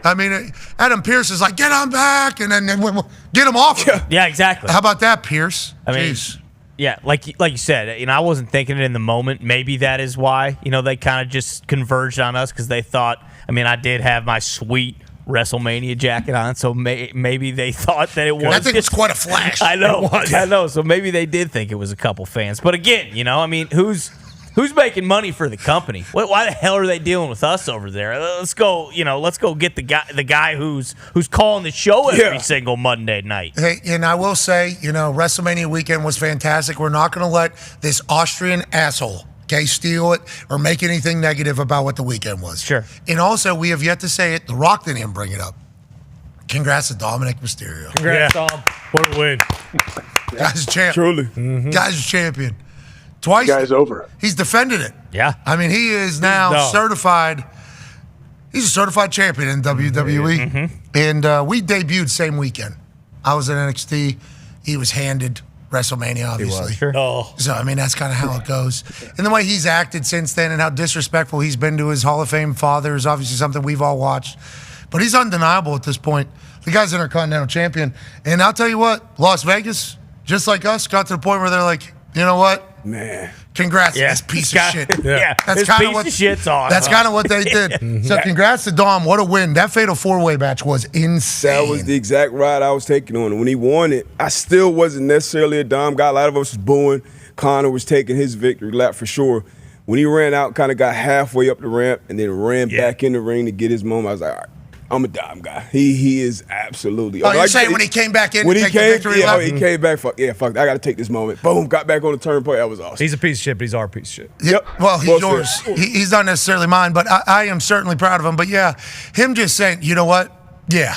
I'm going to take the tractor another round. Because they started cheering for him. I think that had to be so uncomfortable. He's standing up there. He's holding the title. And I assume he thinks everybody's going to boo him. Then everybody starts cheering for him. He's like, hold the phone. Hold the phone. I didn't know how this was going to be. That's a 50-yard run back in. Stop the show. Okay, we're not going to continue the show any longer. Runs all the way back in there, goes up there, and they show him love. And the man you see down on the side there, Braun Breaker, he speared Carlito from one commentary desk to the other. Absolutely absurd in front of us. Braun Breaker loses his title on Sunday. Then on Monday, he joins Seth freaking Rollins and Paul Heyman. So the WWE is on fire right now. Liv and Raquel with the Judgment Day, once again tag team champs. They weren't tag team champs for one day. Now they're 4-time tag team champs. Lyra Valkyria, still the Intercontinental Champion. You talk about so many different title changes, so many different story changes, so many different narratives changed. It was a great WrestleMania weekend, AJ, and you got a chance to experience all of it or some of it. And when I need you, you weren't there. So, yeah. Sorry about that. Yeah, believe me. If I had any kind of inkling that Gunther was going to do that, I would have stuck around, no question. Me too. I would have. Yeah. I would walk around like this. Yeah, you tucked your chin. You tucked your chin all night. Yeah, it's hard to get a throat when you walk like this. What are you going to do, Gunther? Yeah, maybe a dog collar. Dog collar with spikes. I asked the medical professionals if I'm going to need to wear a neck brace today. Sure. Yeah. And they said, sir, there's nothing really wrong with your, like, anything like that. You just took oxygen away from your brain. But there had to be something. I mean, don't you think I should protect my neck? You don't need that, sir. We'll see. You thought about going forward, like you're going to have like security, just like D-Bone maybe just standing there like. Bone. D-Bone puked all over. Do your job. He could need someone. Joining us now, we'll move away from what happened last night. It was a great Mania weekend. Thank you to everybody who participated. Thank you to the superstars. Thank you to the crew. Thank you to everybody but Gunther. Well said. Shout out to the Fountain Blue in Las Vegas. Shout out. Incredible. Very nice. So nice. That's the nicest hotel I've ever stayed in. Until this week. By far. But now we're going to Green Bay. So we will go from Fountain Blue in Las Vegas that just opened a year ago to Green Bay, Wisconsin hotels. And we cannot wait to get up there. Ain't that right, Ty? Yeah, without a doubt. I mean, listen, Fountain Blue was great. It was. It's no Motel 8 with, an indoor pool and probably a pretty sweet sauna. Is there Wi-Fi? I don't know. Yeah, I would imagine so. I would imagine they have blazing fast Wi-Fi there, continental breakfast, you name it. Joining us now, ladies and gentlemen, is a man who's going to be joining us for a draft spectacular, and I have no idea how this happened. In the mix of a lot of media news and like a massive free agent moving from NFL Network and Fox to ESPN, somehow Schrager did not have a home for the first night of the draft, and it's like, come on home, brother. Please. Ladies and gentlemen, Emmy Award winner, ESPN pundit, insider, and analyst, Peter Schrager. Yeah. Let's go. Let's go. Let's go, Schrags. Let's go, brother. With open arms. The Motel 8's great. What I always tell, like a good hotel situation, when you can park and then enter from the outside into your room, you're in a good spot. And I feel like that's what we're looking for at Green Bay. Little parking lot, put the key in from the outside, walk right in. I can't wait. Let's go. That's a motel, brother, not a hotel. And motel, hotel, Holiday Inn. I think that's actually. What? Okay, Schrags. All right, happy to hear that. A little culture over there, Schrags. Like to know that that's possible. Here we are, 2 days out from the first round of the NFL draft. This is normally whenever you are pretty dialed in. You were saying some things this morning on Get Up about how there seems to be a lot of movement potentially for 2, 3, and 4, but not for quarterbacks, maybe. What are you expecting here at the top of this draft? Is everything kind of settled in your eyes, or is there still massive question marks out there, Schrags? Not at all. I think everyone thinks it's going to be chalk, and it's going to go Cam Ward number 1 to the Titans, and I believe that will happen. I've been told that teams have called the Titans, and they have not entertained any offers, and they're set, and Cam Ward is expected to be the number 1 pick, barring something crazy happening over the next 48 hours. 2 is where it gets interesting. The same teams that have been calling the Titans are calling the Browns, and the Browns, unlike the Titans, are listening. And their phone lines are open. And the Giants, some calls have been made to. The same thing there. So every year you have GMs making phone calls, just trying to get a feel for it. But I could say with great certainty that both the Browns at 2 and the Giants at 3, phone lines are open, and they're not telling teams, no, we're set. Travis Hunter's our guy, or Abdul Carter's our guy. Both those teams, the door is still open, and they are listening to calls. Whether or not that's where they go or not, it's a different story, but at least leads to some intrigue, and it might just not be chalk at the top of the draft. Normally the calls up to the top end of the draft are for the quarterback position, but it sounds like that might not be the case this year. Tone has a question for you, Schrags. Yeah, Schrags, let's talk about Shedeur, who is the most interesting man in the draft depending on where he goes. I can't remember the word you used this morning, but it was awesome. It was somewhere around the median, mean, mode, one of those things. But you said Shedeur anywhere from potentially 2, 3 to into the second round. ESPN Bet has him as the favorite to go to the Browns at plus 250. I know FanDuel has him the favorite to go to the Steelers. So no one knows where Shedeur's going. If he does get by 3, if he does get by 9 at the Saints, do you think he gets by the Steelers at 20? Yeah, so 3 is where it all starts, and that's the word I used was delta, meaning the difference of change, and it can go anywhere from 3 to honestly the second round. And why do I say 3? Because the Giants have not closed the door on taking Shedeur Sanders. I know the Giants do have a fondness for Shedeur Sanders. And if you're going to take him at 15 or 18 or 19, if this is the quarterback of your future, there is a feeling of just take him at 3. Just take him where you have him. Don't get cute. Take him when you have him. If you like him, that's your guy. They obviously have been to his pro day. 13 different people from the organization came. They have been to multiple Colorado Buffalo games. They have been to practices. And not only did they have them in for a visit, they then took him out to dinner in New Jersey. And then last week, to just make sure one more time, they went out to Boulder again. The issue with this is that they've done the same exact work and put the same exact personnel behind Jackson Dart. They have sent everyone to the pro day at Jackson Dart. There are so many connections between Ole Miss and the Giants right now. If I could just go through them quickly, Joe Judge is one of the lead assistant coaches with Ole Miss. He's been there for a couple of years. He's boots on the ground. A lot of the same people from the Giants front office worked with Joe Judge. So if there's any conversation on Jackson Dart, they can have it there. Charlie Weiss's kid is calling the plays over there at Ole Miss. Well, Brian Daboll worked with Charlie Weiss, and they have a long relationship there. If they have any conversations to have, they can do it there. You add in Eli having a connection to Ole Miss. You add in the fact that Joe Shane has a kid who goes to Ole Miss. Like, there is a ton of connections between Jackson Dart and the Giants. So I'm not just saying because a lot of people went to the workout to Shedeur that's their guy. It could be as early as 3, or it could be one of these where Shedeur slips past the Saints at 9. And I'm saying 21 makes sense to the Steelers, or 20 to make sense to the Steelers. Ooh. Because I've heard that he and Mike Tomlin had a great meeting, and his conversation with Arthur Smith went great. But I'm not coming out right now and saying that's where it ends. He could slide past the Steelers, and it can go on till Friday night if that's the case. Okay, so on that note, and I think Tomlin and Shedeur would be great together. I think from what we know about Shedeur, which is a lot because of all the behind-the-scenes stuff and documentary stuff, and we've seen him since high school, I think if he gets to a place that knows him, likes him, and accepts him, he's going to be a guy. But if he goes to a place that, isn't all in on Shedeur, it might be another one of those stories where it's like, is this the right fit, yada, yada, yada. Now, on the quarterback, first-round quarterback discussion, D-Bud has a question for you, Schrager. Yeah, and much like Kuiper, I'm very high on Shedeur as well. And you talked about him possibly being in play at 3. I'm sure that'll impact this number. Where are you at on the over-under in the first round with the quarterbacks? I think it's at 2.5 right now. The Tone said, and obviously if Shedeur goes earlier, that'll open that up. But where are you at with that number? Yeah, look, I think for sure Cam Ward goes 1. I think if I'm looking at the way I think at the end of the first round, and I'm talking from 26 at the Rams to 32 at the Eagles, if you're the Browns, you're the Saints, you're the Steelers, and you didn't take them in the first go-around, or you're the Giants, those teams will be looking to trade back. Look at the Rams at 26. That is classic Les Snead. Here, someone come back, give us another extra pick. We'll move back. You come and get him. So, long story short, I do think Cam Ward is 1.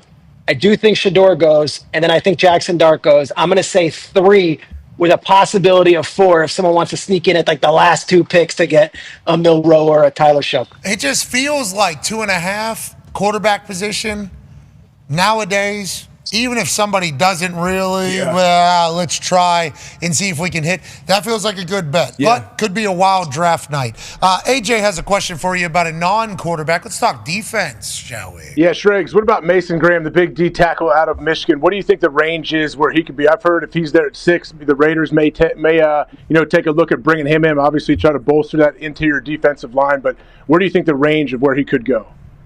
He's in that next tier, right? So you've got Abdul Carter and Travis Hunter as defensive players. Then there's this group, and the group is Mason Graham, who is your 3 technique worker inside interior lineman. And then you got Jalen Walker, who is this stud pass rusher who's a coach's son and is interviewing out of this world out of Georgia. And then you've got the corner out of Texas, Barron. So you've got that group of next 3 if you're looking for a defensive player.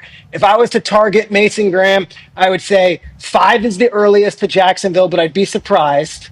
All right. And then I would say the back end is probably 11 to the Niners would be like the bookend. So he's going somewhere in that 5 to 11 range.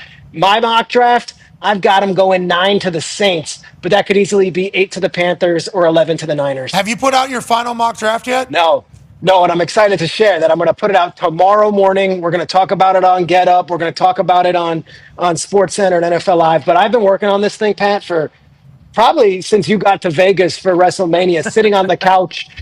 I'm watching you guys. I'm watching the NBA playoffs, and I'm texting every GM, and I'm getting all the intel I can. And I haven't submitted it yet. Things change. But right now I feel pretty good with where I've got these guys and where in the range they're going to be. I can't pinpoint every team, but I feel like I've got the right 32 guys who are probably going to go in the first round. We're talking to Peter Schrager, currently at an airport, heading to Green Bay, Wisconsin for the draft. Obviously, this is his thing. He's releasing his mock draft tomorrow morning. That'll be something the entire industry will be looking at. We cannot wait to see you in Green Bay, Wisconsin on that mock draft. Connor has a question for you. Yeah, Schrags, it feels like the Patriots at 4 is kind of where the unknown of the entire draft starts. The 1, 2, 3 seems to be set. Who knows what teams or what order that will be in, but it really does feel as though number 4 is kind of where the toss-up begins. Will Campbell being a huge favorite today makes me think there's no chance he's going to go number 4 because that's what this week's all about. I believe you talked about at 2 or 3 teams were calling up, of course, for Carter and Hunter, but also Ginty getting a big push right now. Is that somebody who's going to be probably in it for New England at 4, or do you see New England doing kind of, hey, we need a left tackle, we need a pass rusher, even though their GM or pseudo GM Elliott Wolf, even though Mike Vrabel is obviously kind of running the entire show, has said before, like, hey, we're in a spot where we can take best available, and it sounds as though best available would be Ginty at 4. It's interesting. So, Will Campbell, you look at him, he's everything, you like in a player, but is he a blue chip prospect? He's not Orlando Pace coming out of college. He's not Jonathan Ogden. I'm not sure he's Joe Alt or Rashawn Slater or any of these recent guys either. There's obviously questions about his arm length and people can roll their eyes, but is he a better offensive guard than offensive tackle? They're real questions. So that to me tells me there's no way this is a slam dunk. I also know that they've been making calls on Armand Membu in the last few days, and just to make sure what they know everything about him as another offensive tackle option. And then you nailed it. Ginty, there's 3 great players in this draft coming out of college. Look, all these guys can end up being awesome players, but there are 3 great players. There's Abdul Carter, there's Travis Hunter, and then there's Ashton Ginty. And if you're telling me, well, this is a team that's already got Saquon Barkley, or this is a team that's already got another star running back, well, then I'd say, okay, you don't take Ashton Ginty at 4th overall. Ramondre Stevenson is a fine running back, but Ashton Ginty completely changes this Patriots offense. So I would not close the door on Membu. I would not close the door on Campbell, and I would not close the door on Ashton Ginty. I'd also add this. I've been doing this a long time. Elliott Wolf, been in the league a long time. The number 1 overall pick that I've ever been completely duped on was a few years back, and I had to do a mock draft, and I made 1 million calls, and even within their organization, and I submitted to, at the time, FoxSports.com. I was like, Sam Darnold's going number 1 to Cleveland. Sam Darnold is the Cleveland Browns quarterback. I did that around Wednesday afternoon. I felt really confident on it. Checked around with my Cleveland guys, still felt really confident on it. The pick was made, and the announcement from one Roger Goodell was Baker Mayfield. Do you know who was in that front office? Elliott Wolf was number 2 in that front office. So I don't trust anything from the Patriots and what we're hearing from the Patriots. I think Elliott Wolf gets a kick out of having everyone zig, and then they zag, and they say, well, we didn't say anything. You guys made that assumption. So I think it's wide open, and I'm not just trying to spike ratings here in New England or anything. I honestly think anyone who thinks they know the Patriots are doing it 4 and saying it's a slam dunk, they're full of it, because Elliott Wolf ain't talking, and I don't think Vrabel is either. Yeah, Vrabel, I don't think is a stranger to telling the media to go scram as well. Yeah. So should be a fun time for the Patriots fans. What if you guys just trade out? What if you just trade out? Especially if people are trying to get to 2 and 3. I assume 4 is going to be an active spot as well. Anything is possible with this draft. Feels like that's real. Now, in the past, there's been some players that we know get moved on draft day. Ty has a question for you, Schrags. Yeah, Schrags, speaking of the Patriots, there's been a little smoke around, A.J. Brown potentially getting traded there to reunite with Vrabel. We haven't really heard anything from Trey Hendrickson since everything kind of went sideways after Katie Blackburn's comments at the winter meetings or, the owners' meetings. I know that a lot of this stuff might be like day of and you don't really have any of it yet, but are you hearing anything about like trades percolating outside of teams, making an early selection and then moving back into the like kind of bookend of the first round? I'm going to shoot you straight. This is interesting because, actually Hendrickson, you guys were great with Hendrickson. That was the only time I've seen him speak publicly, and I thought he was awesome with you guys. But, this is the kind of stuff, candidly, this stuff won't be popping up today. And I know that seems like I'm taking that's going to be a Thursday situation because they'll get the structure of a deal and they'll know what's going on. But based on what Cincinnati does at 17, look, if they take Shamar Stewart out of Texas A&M at 17, that suddenly makes Trey Hendrickson a lot more, easy to get rid of and say, okay, well, we can at least go to bed knowing we've got a guy that we just drafted who's going to make way less that we have the utmost thoughts for.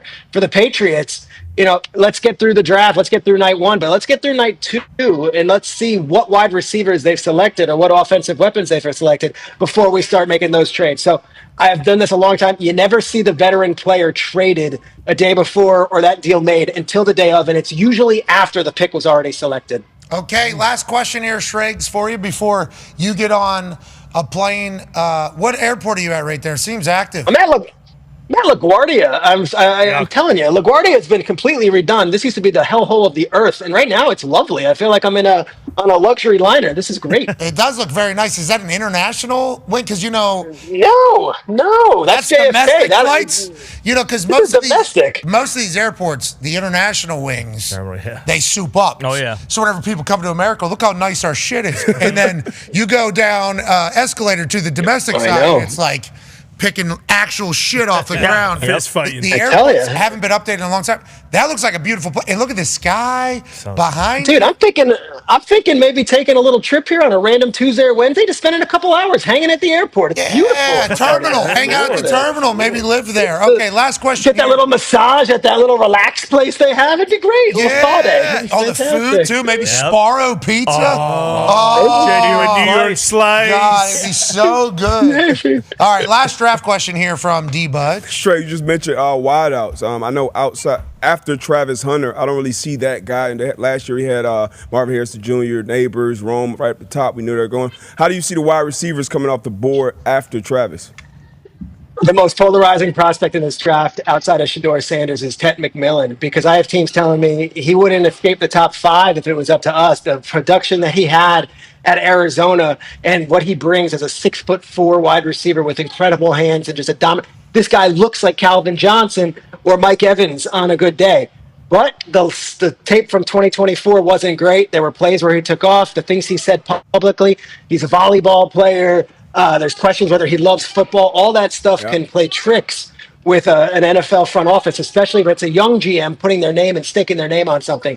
So Tet McMillan, as I said, Shedeur can go like 3 to 34. I think Tet McMillan could go anywhere from like 5 to 19. That's how big his delta is. But it's a great question. He's the number 1 guy, probably. And then Matthew Golden's the burner that you get out of Texas, who is what he is. He's an Xavier-worthy type, And then Abuka's everyone's favorite player in the world. AJ will like this. He's literally, everyone wants him to marry their daughter. He's that much of a great guy. The question is, where's the upside there? He's probably a first-round pick as well. Shout out to Ohio State, Creighton, absolute gentleman over there. That's right. Schrags, travel safely. We will see you in Green Bay. Enjoy LaGuardia Airport. It looks gorgeous. It's beautiful. Can I tell you, I watched the Wrestlemania. I thought you guys were awesome. You were incredible. But I have a new favorite part of the wrestling ecosystem. I don't know if he's even got a name. the Paul brother, his manager, Jeff with the brass knuckles, bit of a villain. I like that guy. That's your favorite guy, huh? Jeff is Schrager's favorite. Okay. Wow. Ladies and gentlemen, Peter Schrager. All right, thank you, buddy.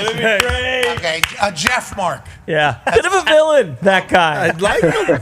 Jeff got thrown out there. He did. He got thrown out there. And we've seen Jeff a few times. The only time, he's always up to no good. That's right. Sneaky bastard. Logan Paul had a pet drone. Cool. Yeah, he did. That was just kind of come to me, my jungle drone. Jeff hit that barricade as hard as Steve did. Yeah, I mean, you're right.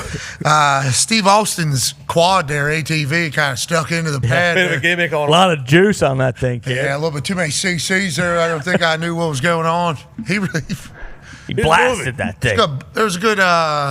There's a situation. Yeah. Good sell. It was great to see Steve Austin come out there. Yeah, it was. He threw that thing, 124,576 people, or whatever that card, landed on the commentary desk right in front of me. I have that. That's Steve. Oh, that's sweet. That is cool. Yeah, because he threw it out there. I actually have it. Yeah. Counted everybody in there. Yeah, because the first night, he did 1, 2, 3. He got to 18. I forgot how. Yeah. That was awesome. Yeah. What if he would have 1,001? 1,002. You gotta stop moving. Were you with? Did I already start over? Yeah, let's do it again. 1, 2. I will say there was a video of him trying to get up onto the ramp of the stage. Yep. That thing was coming out of nowhere. Yeah. I mean, the way that was set up was certainly in a fashion, especially because I came through one of those side doors as well on the back of one of those beer-looking truck? Graphic trucks. I don't know what it would be in Vegas. It's very popular where you run a graphic, run an ad. Ours is for big night with behind-the-scenes exclusive footage available now on Hulu. I don't know if anybody told anybody that I was coming in on a truck to the side, though, because obviously they were facing that way. He's coming in here. That's a tight turn, though, from where you're coming for the ramp. So if nobody told Steve that ramp, you got to hug that thing pretty tight in there, I could see how that would happen. But, yeah, what a spectacle it was out there in Las Vegas. That stage was gigantic. This is a lot longer than I thought it was going to be as well. I was pretty gassed out. And then we yeeted, So, I mean, it was a hell of a time. Shout out to Las Vegas. Shout out to Allegiant Stadium. Also a beautiful stadium. Gorgeous. Very beautiful. All these new places are nicer than the old places, obviously. Allegiant, very new. Fountain Blue, very new.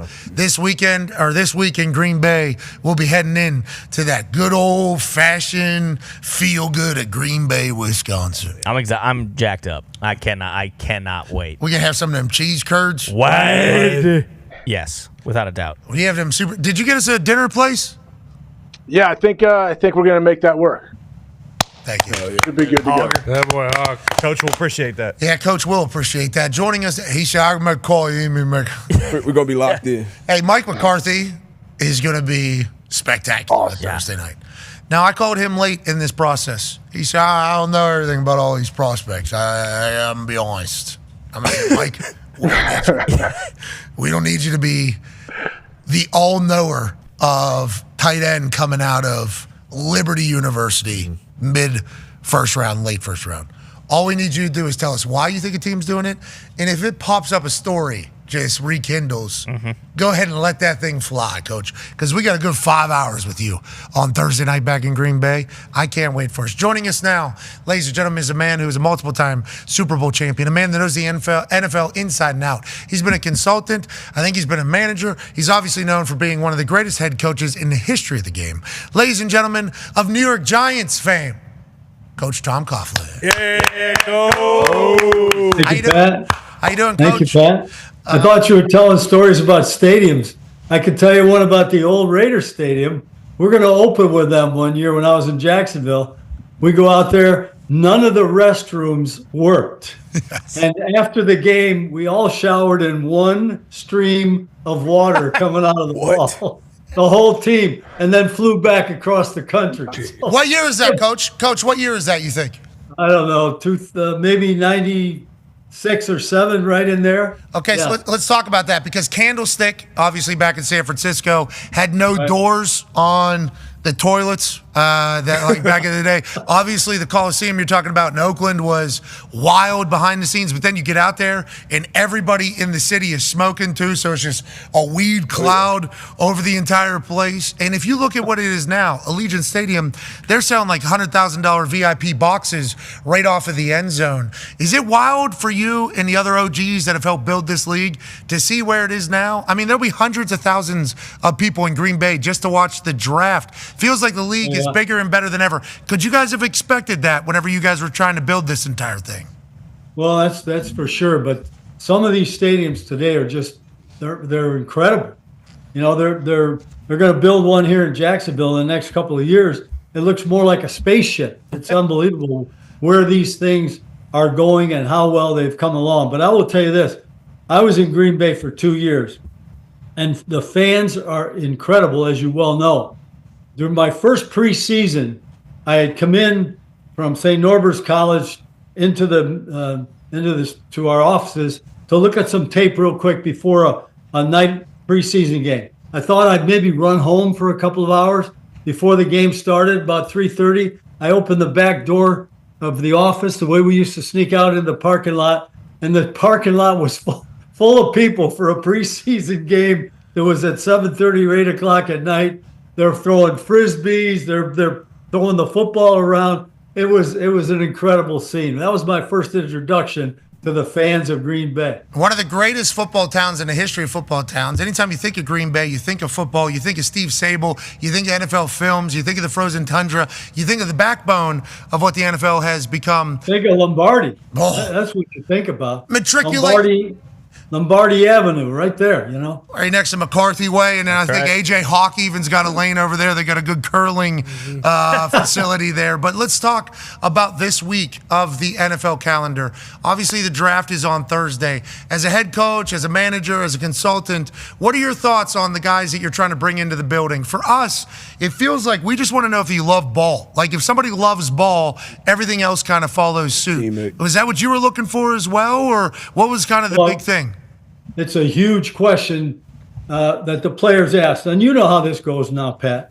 The players are given the answers to the questions in advance, you know, by the agents and all that stuff. But you're looking for authenticity. You're looking for somebody who loves the game, who knows what he's getting into, knows what he's being hired for, who fits your tradition in your locker room. Let's face it, if you've been with it for a few years and you've had a chance to build a team the way you want to build them, you want somebody that's going to come in and be a part of that. So all of those questions are big, and of course goes right along with all the normal questions of height, weight, speed, and blah, blah, blah, blah, who he played against, who's the best guy you competed against this year, you know, as we all try to analyze and work down towards it.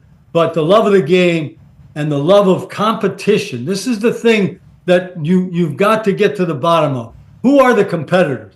Give me a room full of competitors, and we'll take our chance. Go ahead, AJ. Coach, other than watching these guys on film, watching them compete and speaking to their coaches, I guess what can you do to ensure that this guy is a true competitor and he's not, you know, putting on just because he's sitting in a 15-minute meeting with your team at the Combine? Well, for me, you got to count on your scouts.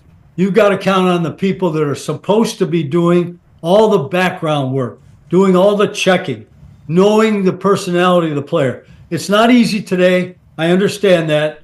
The trainers don't really give you the information you need today because of all the legalities that are involved. But however, you got to have people who truly know the player and can stand up one way or another and talk about him. We're going to know how the player grades on the tape. We're going to know a little bit about him after his interview at the Combine. But what you need to know is deep down inside, what's he made up of? And somebody's got to get in there and find out the real personality of the individual. On the things that you potentially find out, D-Bud has a question for you. Yeah, during this process, I feel like every year it's always a prospect that's like, hey, it's some red flags, off the field. As a coach, before drafting a guy, how was the due diligence behind that? But then is there a certain story where maybe you did some due diligence on the guy, you trusted him going forward, and it turned out to be good? Well, my story with regard to that is not the story of a prospect coming in. It's a story of David Tyree. David Tyree had, and this is, I'm not talking out of school. David wrote it in his book. David Tyree, my first year, it's the spring of 2004, my first year in New York. I look up from my desk and there's a knock on the door. Ernie, of course, he's there. He's got David Tyree with him.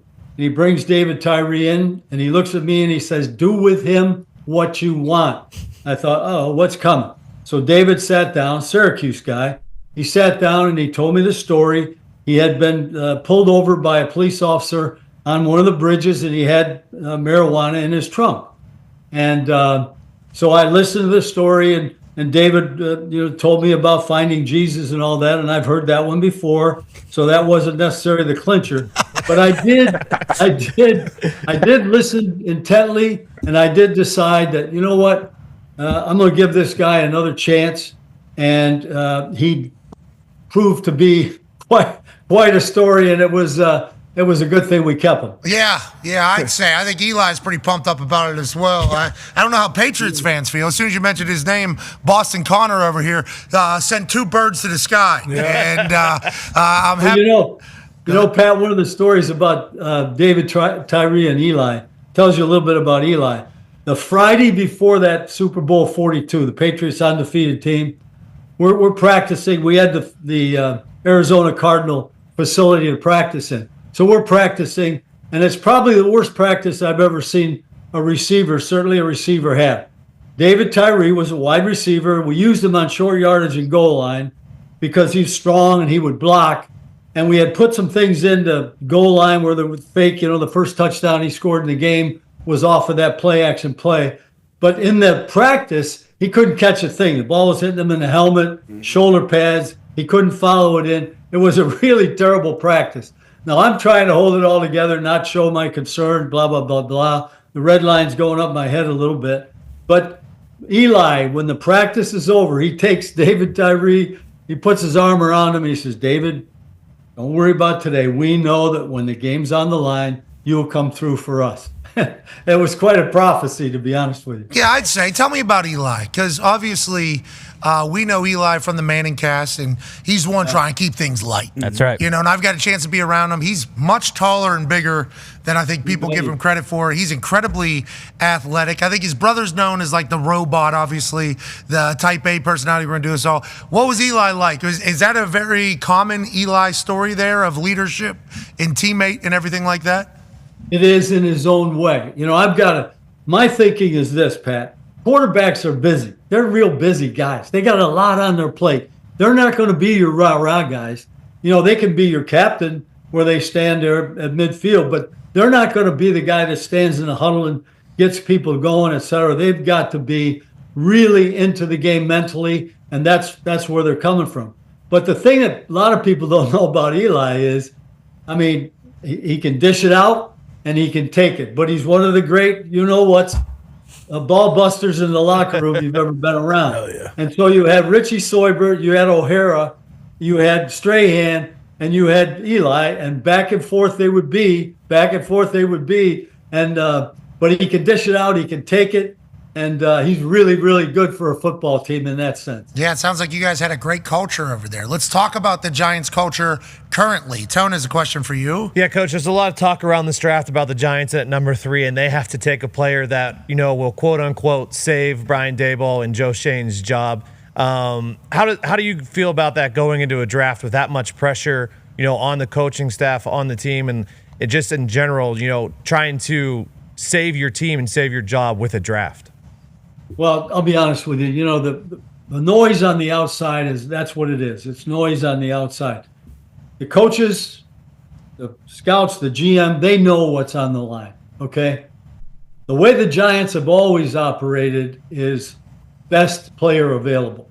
And the thing that has to happen in a draft anytime is you can't reach for somebody. You can't reach for a player who does not belong in that position. So if he's graded into that position and that player happens to be there, then the Giants are going to take best available. How do you feel? Did you watch the offseason, the Hard Knocks offseason last year? No. Oh, I never watched any of that stuff. Smart. It's a good idea not to watch any of that stuff. I'll tell you what, the offseason one, though, last year was just like a recipe for disaster, I think, if you're Shane in the Giants. But as a fan, getting an inside look into how that'll, because like the Saquon decision had to be made. And then Daniel Jones' decision was already made. So it's like we have to stay with what we made. We can't really do this. And then Saquon has the biggest year a running back has ever had in the history.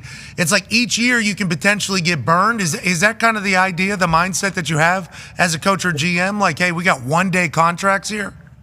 Well, not really. The consequences, as you've already mentioned, are great. But you have to understand that in my belief, and I'm a fan just like you. I'm not in any office meetings where I listen to what their questions are or how they want to go about their business. That's their business. But I do know this: there's always a give and take, and something happened in that negotiation that went south, and obviously the result is the result. And to Saquon and the Eagles' benefit. It worked out terrifically for them, and unfortunately for the Giants, it didn't. So the Giants, they understand it. They've listened to all that's been said about it, but they've got to go about their business now. The great thing that's going on in Philadelphia, which once we start talking about football again, is the idea that look what the running game did for the Philadelphia Eagles, and better than that.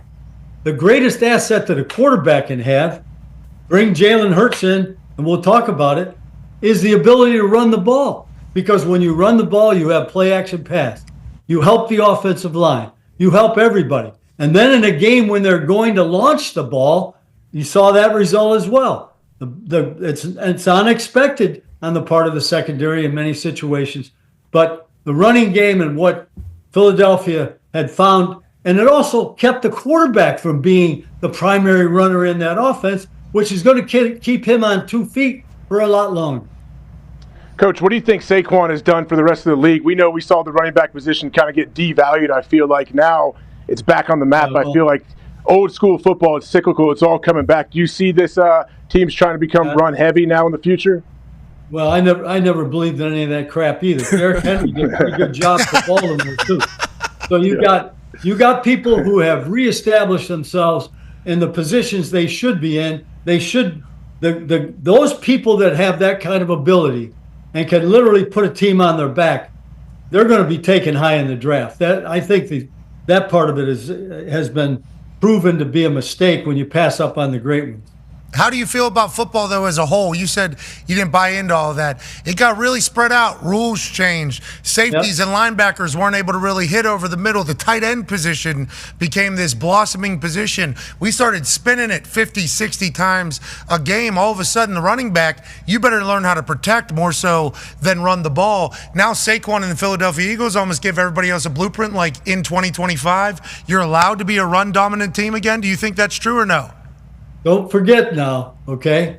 Once you've got the quarterback, you're talking to me, so this is what I believe. Once you've got the quarterback, and that's over here, you can't win without the quarterback, okay? I think we all agree with that. Now I'm going to work on the offense and defensive lines.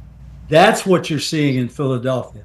To get done what they did with a four-man rush and play coverage behind that? Are you serious? I mean, you'd love to be able to stamp that for every game you play in. And that's what they were able to do. How come everybody's not doing that? Good question.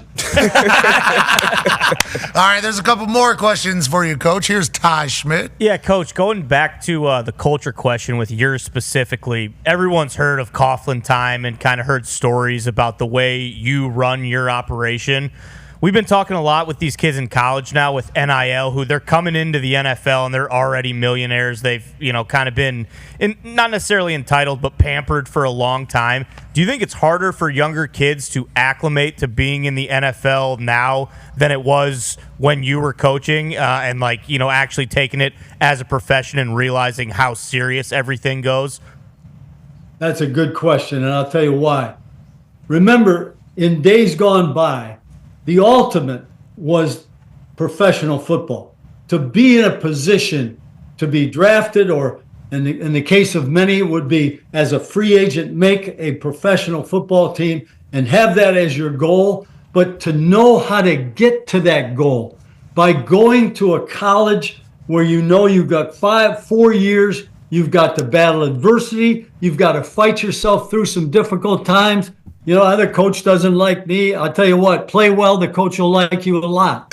You know, these ideas today about, you know, the worst thing that ever happened in the collegiate game is this business about, you know, the portal and transferring and all that crap. What are we teaching our young people? Every time you don't like something, you run away from it? What is that all about? Yeah. What does that got to do with education? How about the understanding you're going to need your degree? I don't care if it's 10 years down the road or whatever. You're going to need to be in some circumstances where you had to use brain power to get to the next level. I think we've made some huge mistakes. You know, they talk about the genie doesn't go back in the bottle. Let me tell you guys, if we don't solve this portal business, this transfer stuff, so that people, you know, the tradition of college football again, the love of the game, the idea that when you make that decision, you're there for a 4-year period, or there's a penalty. You want to go? Yeah, go ahead and go. But you're going to have to sit out for a year, and the clock is going to be running on you. So I am upset about all of these things. And matter of fact, I told Nick Saban and Archie Manning, those two need to get together and solve college football somehow. Agreed. I've been telling Nick Saban that since the first day I talked to him. Like, hey, buddy, you're the one that's got to do this because all the coaches respect him. Mm-hmm. Like, I think he's one of the only ones that can rally all the coaches, because if not, you and I both know this, there'll be all the coaches saying, yeah, this shouldn't happen. And then also, hey, we got $100,000 over here if you want to just go ahead and bail, because we're going to try to win. It's like they need rules, they need something. And for everything you're talking about, I think is obviously very valid. But the ripple effect long term of never facing adversity or being calloused is a big deal. You know, like, there's no question about it. I don't want to speak out of pocket. It makes you stronger. Bingo. It makes you better. It makes you better. I was just kicker and punter, okay? And so I don't want to speak out of pocket for everybody. Every human I know that played college football wanted to quit at least 5 times. Winter workouts. Winter workouts, off-season workouts, summer workouts. 6 o'clock in the morning. Everybody. You can't go home. You can't go home. You got to stay there for the whole summer. Yes. You know, all of that stuff. A lot of moments of like, nope, not doing this anymore. And now there's like an opportunity like, oh, you don't want to do it? That's smart, actually. And also, we can get you an extra couple $100,000 over there. It's like any 19-year-old, 18-year-old that just has like, comes from a background of nothing, like it's almost a desirable move to do that, when really fighting through that entire feeling is going to help you for the rest of your life. Hopefully, we'll be able to get that. We are wrapping up here on ESPN. We will continue digitally on ESPN Plus, Disney Plus, YouTube, and TikTok Live. You see on his polo there, J Fund. It has raised over $32 million for families battling against pediatric cancer. You can help out Coach Coughlin. We will continue. 30 years, Pat. 30 years we've been doing this. Incredible work. I was just reading about this. Founded in 1996 by Tom Coughlin in honor of Jay McGillis, who developed leukemia while a member of Coach Coughlin's team at Boston College. They've been doing this for 30 years, the foundation. They provide financial and emotional support to the families of pediatric cancer, I believe, because the parents and everybody has to like shut down their lives basically to make sure the kid can get through all the treatments and get to all the things. Over $32 million in assistance in the J Fund. Congrats, Coach. That's amazing stuff. That's making the world a better place, Coach. That's a real deal. Hey, Pat, thank you for what you do for charity too. You've raised a lot of money. Well, hell yeah. Listen, it's try to make the world a better place, try to chase fulfillment, but whenever you're in a position like you, especially with how much focus you had to have on football, to go ahead and change a terrible situation, I assume, for your team and try to make it a little bit positive for families is a beautiful thing. That's a J Fund. We will help out however we can. Our goal is to be there for parents facing the unthinkable so they can be there for their families. What a mission. Legitimately, what a mission. Coach Coughlin, everything we've heard about you is just like first class, first class.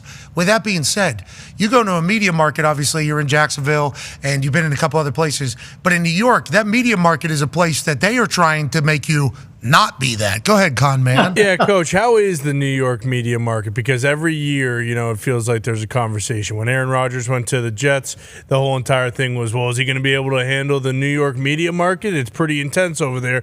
And he kind of made the point basically saying, well, now everything's on the internet. Like, it's not as if you're not dealing with, a massive media market no matter where you are if you're playing for an NFL team, let alone an NFL team who's competing for a Super Bowl. But is that a real thing that you have to prepare guys for if they are coming in as rookies or they're coming in as free agents when you were with the Giants? Like, hey, this is different here now? Or is that kind of more more of a myth than it is a real thing that you guys have to deal with?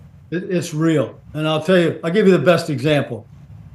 When you speak in some markets to the media on a daily basis, there's 6 or 8 people. When you speak to the media in New York on a daily basis, there might be 75 to 100. Okay? It's a whole different deal. And realize this. These guys, these people, okay, are competing for a story, for something sensational, something that makes their presentation, their article, different from other people's article. And that's what it is. It's a highly competitive thing. I think we all go through it. I had to learn from it. You guys know what happened after the 06 season. Hell, they wanted to fire me. We're 8-8. We're in the playoffs. Get rid of Coughlin. But I did come to an understanding. I'm a blue-collar guy. The media people the writers are blue-collar guys. I sat and talked to them face-to-face, took the gloves off. We came away with, I had a little bit more respect for them. And I could treat them a little bit better. I could give them a little information, never would hurt my team. But I could be a little bit more approachable. They needed help for their job. And I changed a little bit. And I was better with regard to that. But it is highly, highly competitive in that market. And you do have to have as a part of your player development program, the educational value of understanding how to deal with the press. Yeah, the press is obviously a very important piece of the NFL. Media and coverage of the NFL is a massive piece of it all. I had no idea that New York media members were blue collar. I had no idea. Until you just said it right there. I almost puked, actually, whenever you said it, but you would know a lot better than I would, I guess. You actually had a chance with them. Extend the olive branch. Let's go shake their hands. Let's move forward. We got to work together. I think that's a smart play. Once again, Coach Coughlin figuring it out. I mean, that seems to be what you do in all aspects. Go ahead, AJ. Coach, getting back to the draft, Travis Hunter, what do you make of this guy? What do you think he's going to be able to do next at the next level? Would you be able to play him both ways, receiver and DB, or what do you think your plan would be if you drafted him and brought him in? He's obviously a very, very highly skilled and very, very well-conditioned athlete. To be able to do that at the college level in a game that has, 150 plays or more? So this is a young man who's expressed an interest in that. I've never met him. I've never talked to him. I have never had the privilege of sitting down and learning more about him, but it appears on tape that he's an exceptional athlete. And if that's the case, I don't know why, whichever side you decide to put him on, you wouldn't have a special situation, your dime look, whatever, where that young man might play on the defensive side of the ball as well as offense. Coach, it's never happened really before. Obviously, there's always been packages for incredible athletes through it all. And there's now people saying, you have to play him. And I think he has publicly come out and said that he wants to play both, but then he also gave a full answer because that's what he's always done. Do we have, is there guys that are going to have success in the NFL? Like Travis Hunter's going to have success in the NFL in my eyes. But this draft, there are so many, I'm not saying Travis Hunter, this is not me saying this about Travis Hunter, okay? The cart before horse, though, happens with the draft every single year, media-wise. And the numbers say, and this, once again, not about Travis Hunter, numbers say a lot of these guys aren't going to fare in the NFL. How do you keep a realistic view whenever you're going into a draft or even into the rebuilding of your team, understanding that some guys just aren't going to be able to be good NFL players? Well, you've made those decisions going in. And there are some people that only put the guys they believe can really play on the board. If there's any question about them, they're not even up there. So you might have a board that's stocked for all 7 rounds, or you might have a board that has 40 or 50 players on there because those are the people that they believe can play the best. The thing that you'll have to keep in mind about Travis is, and all players, okay, 17 games is a grind. I will just tell you that. It's a grind. And to be able to I know he's young, But to be able to get that production, a player has to be well rested, well trained, well conditioned, and you've got to be able to say, like we all do, during the course of the season, maybe we do a walkthrough on Wednesday instead of a full practice as the season goes on. Because here's a guy, if he is doing what we're talking about, playing on both sides of the ball, he's liable to have 75, 80 plays a game. And you're going to have to keep track of all that. I hope he's able to do it because it would be spectacular. And watching him in Colorado was awesome as well. And I hope it happens. But you got to remember, the NFL is the all-star team of every single generation that has played for the last, 20 years, basically, with how guys are. It's a different level every single week. If Travis is able to just make the jump for what he was doing in Colorado right in the NFL, got to be celebrated as one of the greatest athletes to ever exist. Let's talk about the modern NFL a little bit more. D-Bud has a question for you. Yeah, we kind of talked about earlier with the running game kind of coming back. I know something that's come back as well is more two high safeties, more defenses kind of making the offenses and the quarterbacks go the long, hard way. Do you kind of see that sticking around, or do you see it going back to more single high safety here pretty soon? You know why that is? Why? Because people are not patient enough to run the ball. Oh, yeah. They give up on the run.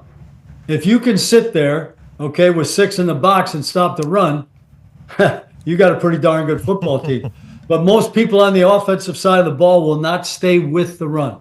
You're sitting there with 2 high. You know what you're running against, no matter how they configure it. No matter what personnel you have in the game. Yep. You know what you're going against. And you can scheme to block it up. But people won't stay with it. They won't stay with it. And that's where the game has changed. What do you think we should talk about first round of the draft on Thursday night? What is a point we should make more of?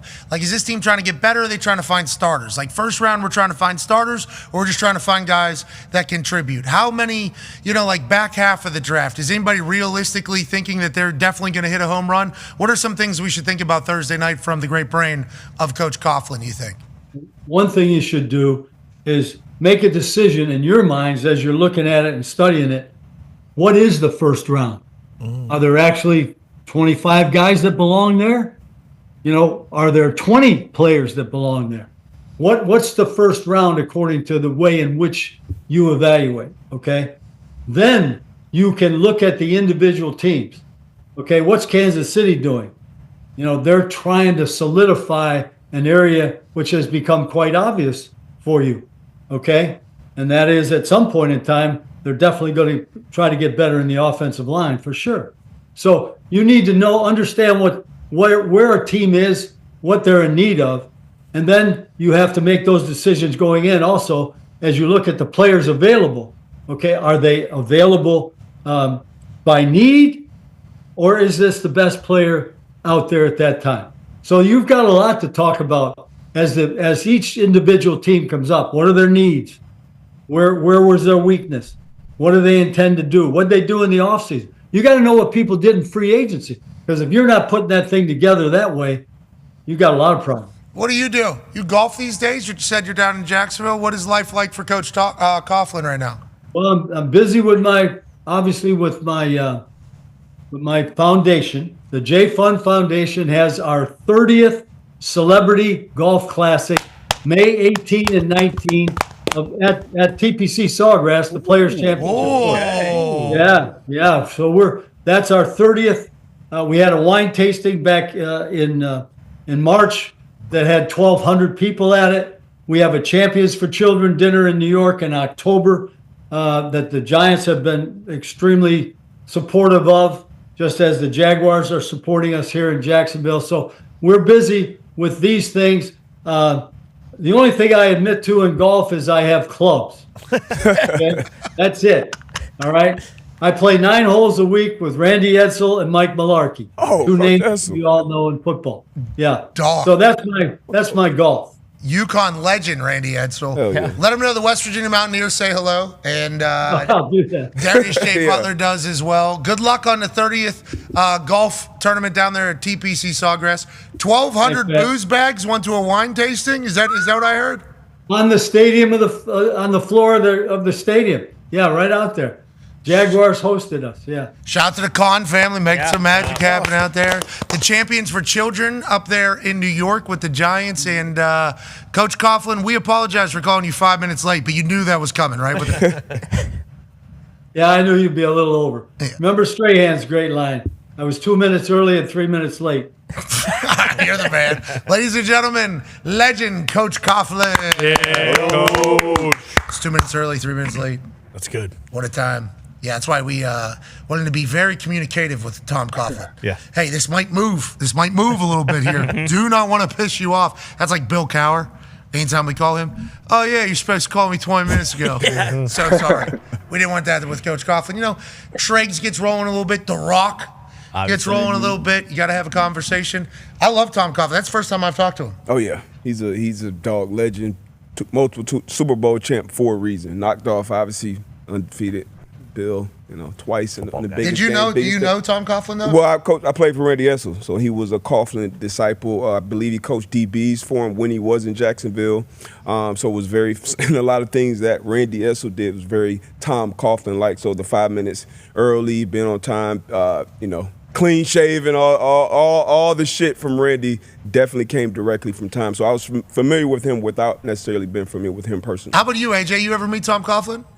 I never met him. Had a lot of buddies that played for him. They played for. When I was with the Bengals, we practiced against the Giants for 2 days when he was there. That was like he runs like a professional operation. That dude is like an old school professional ball coach. Like you better not. No one's on the ground. It's going to be a fast physical practice, but hey, nobody's on the ground. Like all the little things that you heard of like back in the day. Like he continues all of those things, and he also, I think, like progressed and changed with the times as well. When we heard that he was potentially wanting to come on the show, it was like, Tom Coughlin wants to come on the show? Yeah. I'd never met him. Obviously, I've heard stories about him, and I've heard of the Coughlin time and all that stuff. You're talking like folklore about him as a human.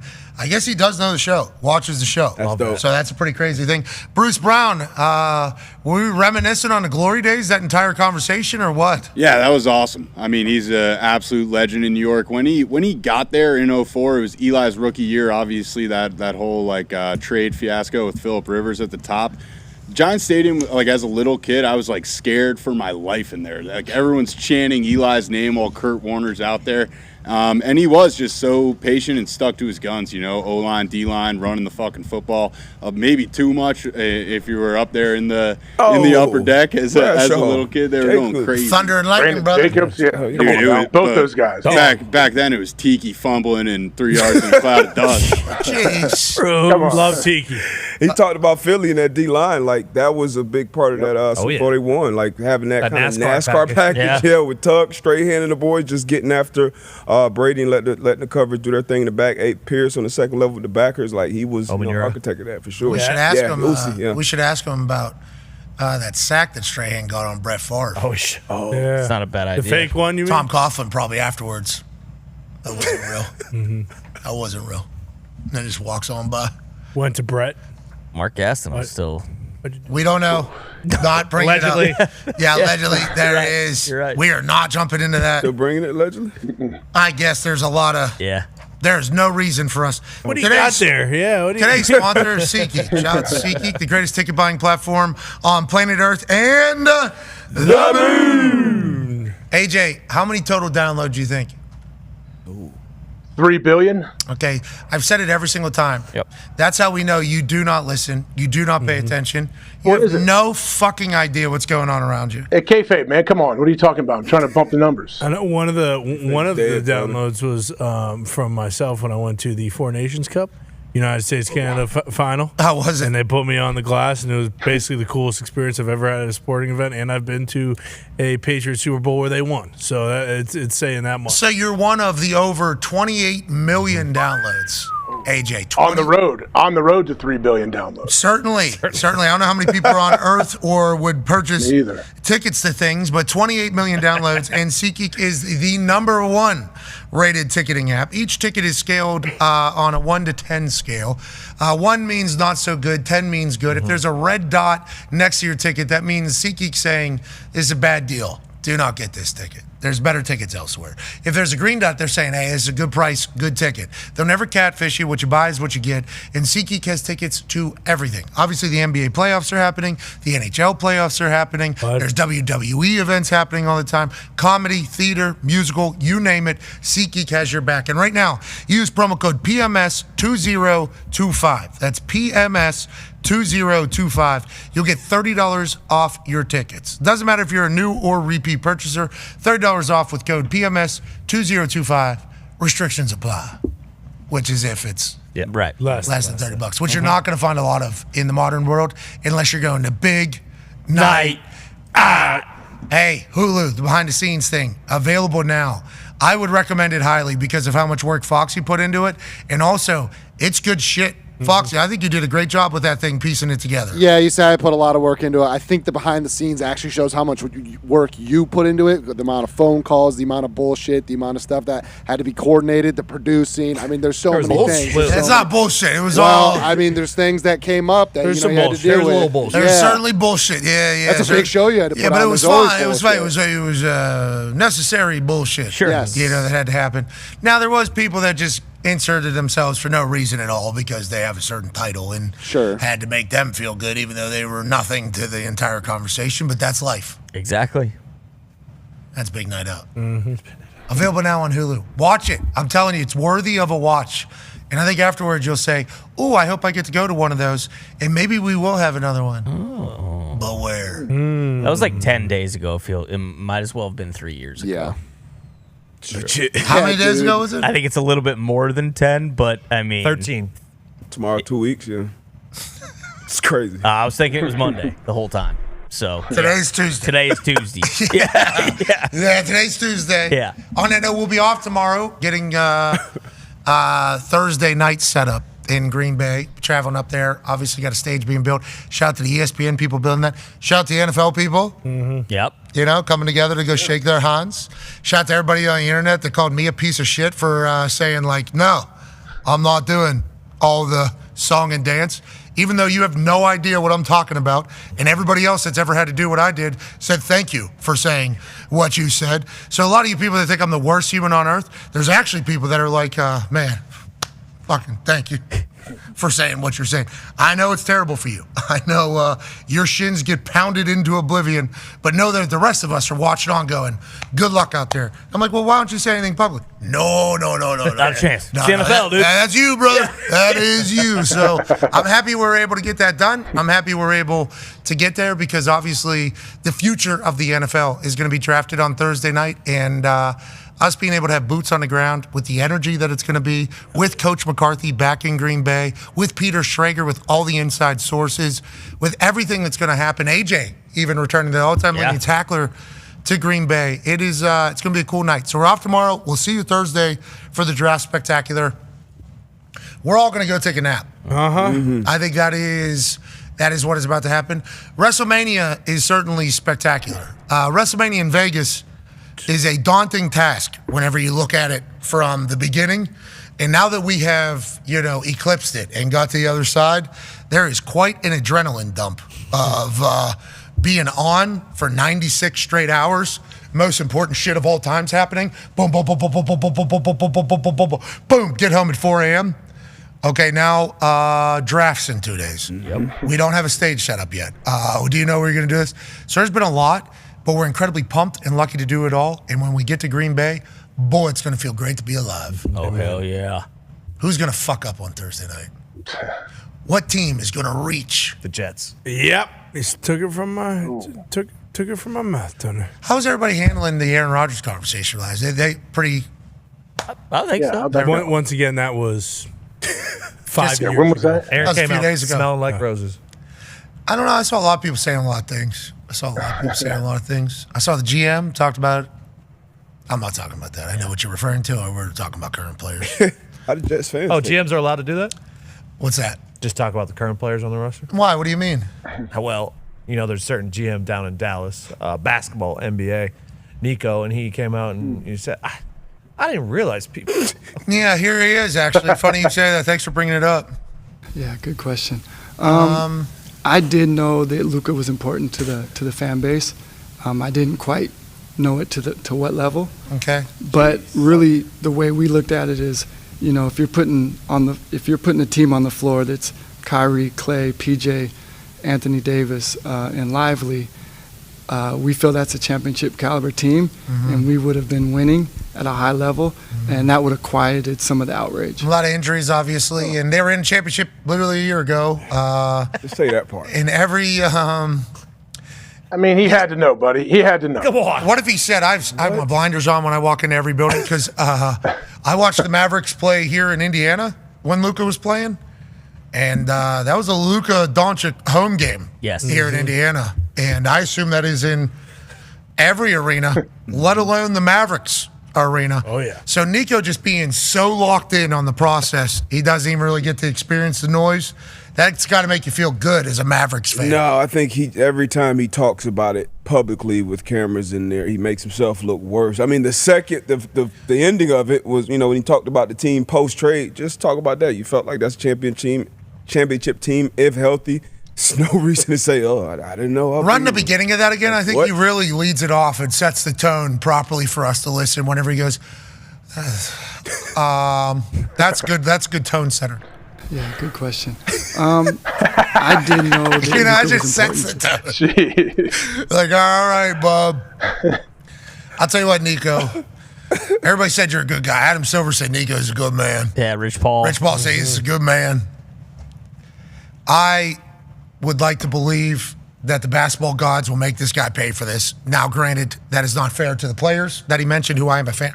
Love Kyrie. Yeah. Kyrie will stand right in front of a fan and say, you're not blowing. Like I like the way he goes about it. I don't agree with everything that Kyrie says or does, but I respect the shit out of the way Kyrie operates. AD, come on. Dog. Absolute dog. PJ, you're talking about the entire team. I like the way they are I like their players as humans. But I still can't get over the fact that that guy rallied around a nutritionist and some other people and somehow made themselves believe that they were more important to the Mavericks than Luka fucking Doncic. And for me as a former player, it's going to be hard for me to ever get over the fact that this suit thinks he's more important than the actual guy that's doing the work. So for me, I will be, and I don't think I was ever considered a Luka fan, but the way this is all rolled, I'm like, I need Luka to win one way before this Nico guy does. And I think it's good for the NBA. I think it's good for the NBA. Can't be good for Nico's life, though. Like as soon as he gets out of that press conference, he goes, how's it go? And his PR guy goes, as soon as you went, it was kind of over from there.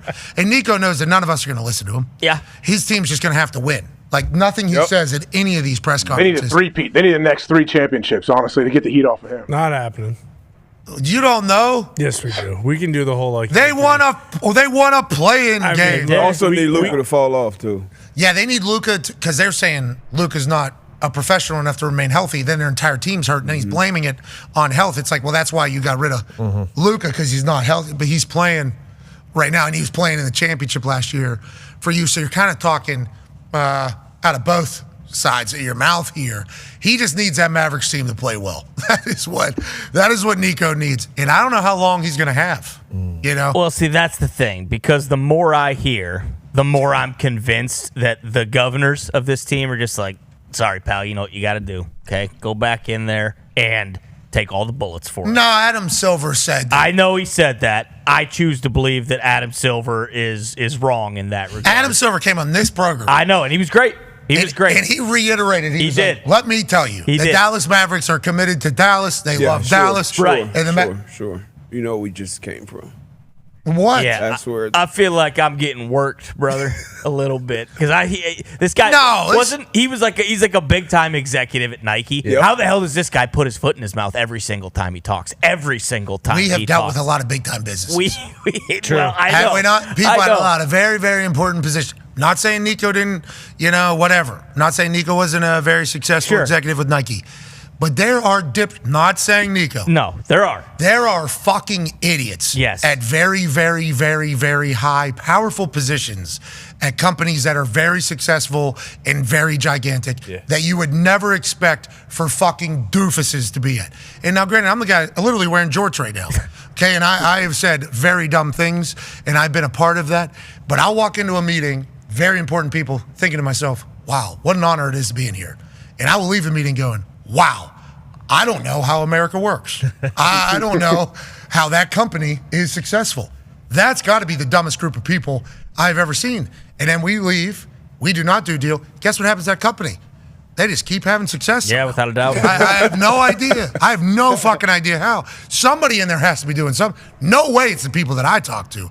Maybe it's AI doing it or whatever. Sure. So just to assume because he was a high-level executive somewhere at a successful company means that he's going to be successful with things, I think from our own experiences would say that is not necessary. I'm not even assuming success, though. Like, I would assume that at some point, like, he had to have wowed him in the interview, you know? Yeah, you would think. But that I do believe that these governors are just like, hey, listen, pal, you know what? This was our decision. I get it. Everyone hated it. We knew they were going to, but that's why we're paying you the big bucks. Go out there and fucking eat shit night in, night out. Yeah. And if, you know, if they don't win, then yeah, he's going to get fired. This is over his head. And he'll move on. This is over his head. Nico didn't Without a doubt. He's taking the bullets. He's going to get ran over. He'll probably get fired. But you don't trade Luka without the owner without a doubt. Get him out. No way Nico can make that call. Yeah, but No way. So who put together the pitch deck to tell the governor, brand new governor, that they should get rid of their best fucking player?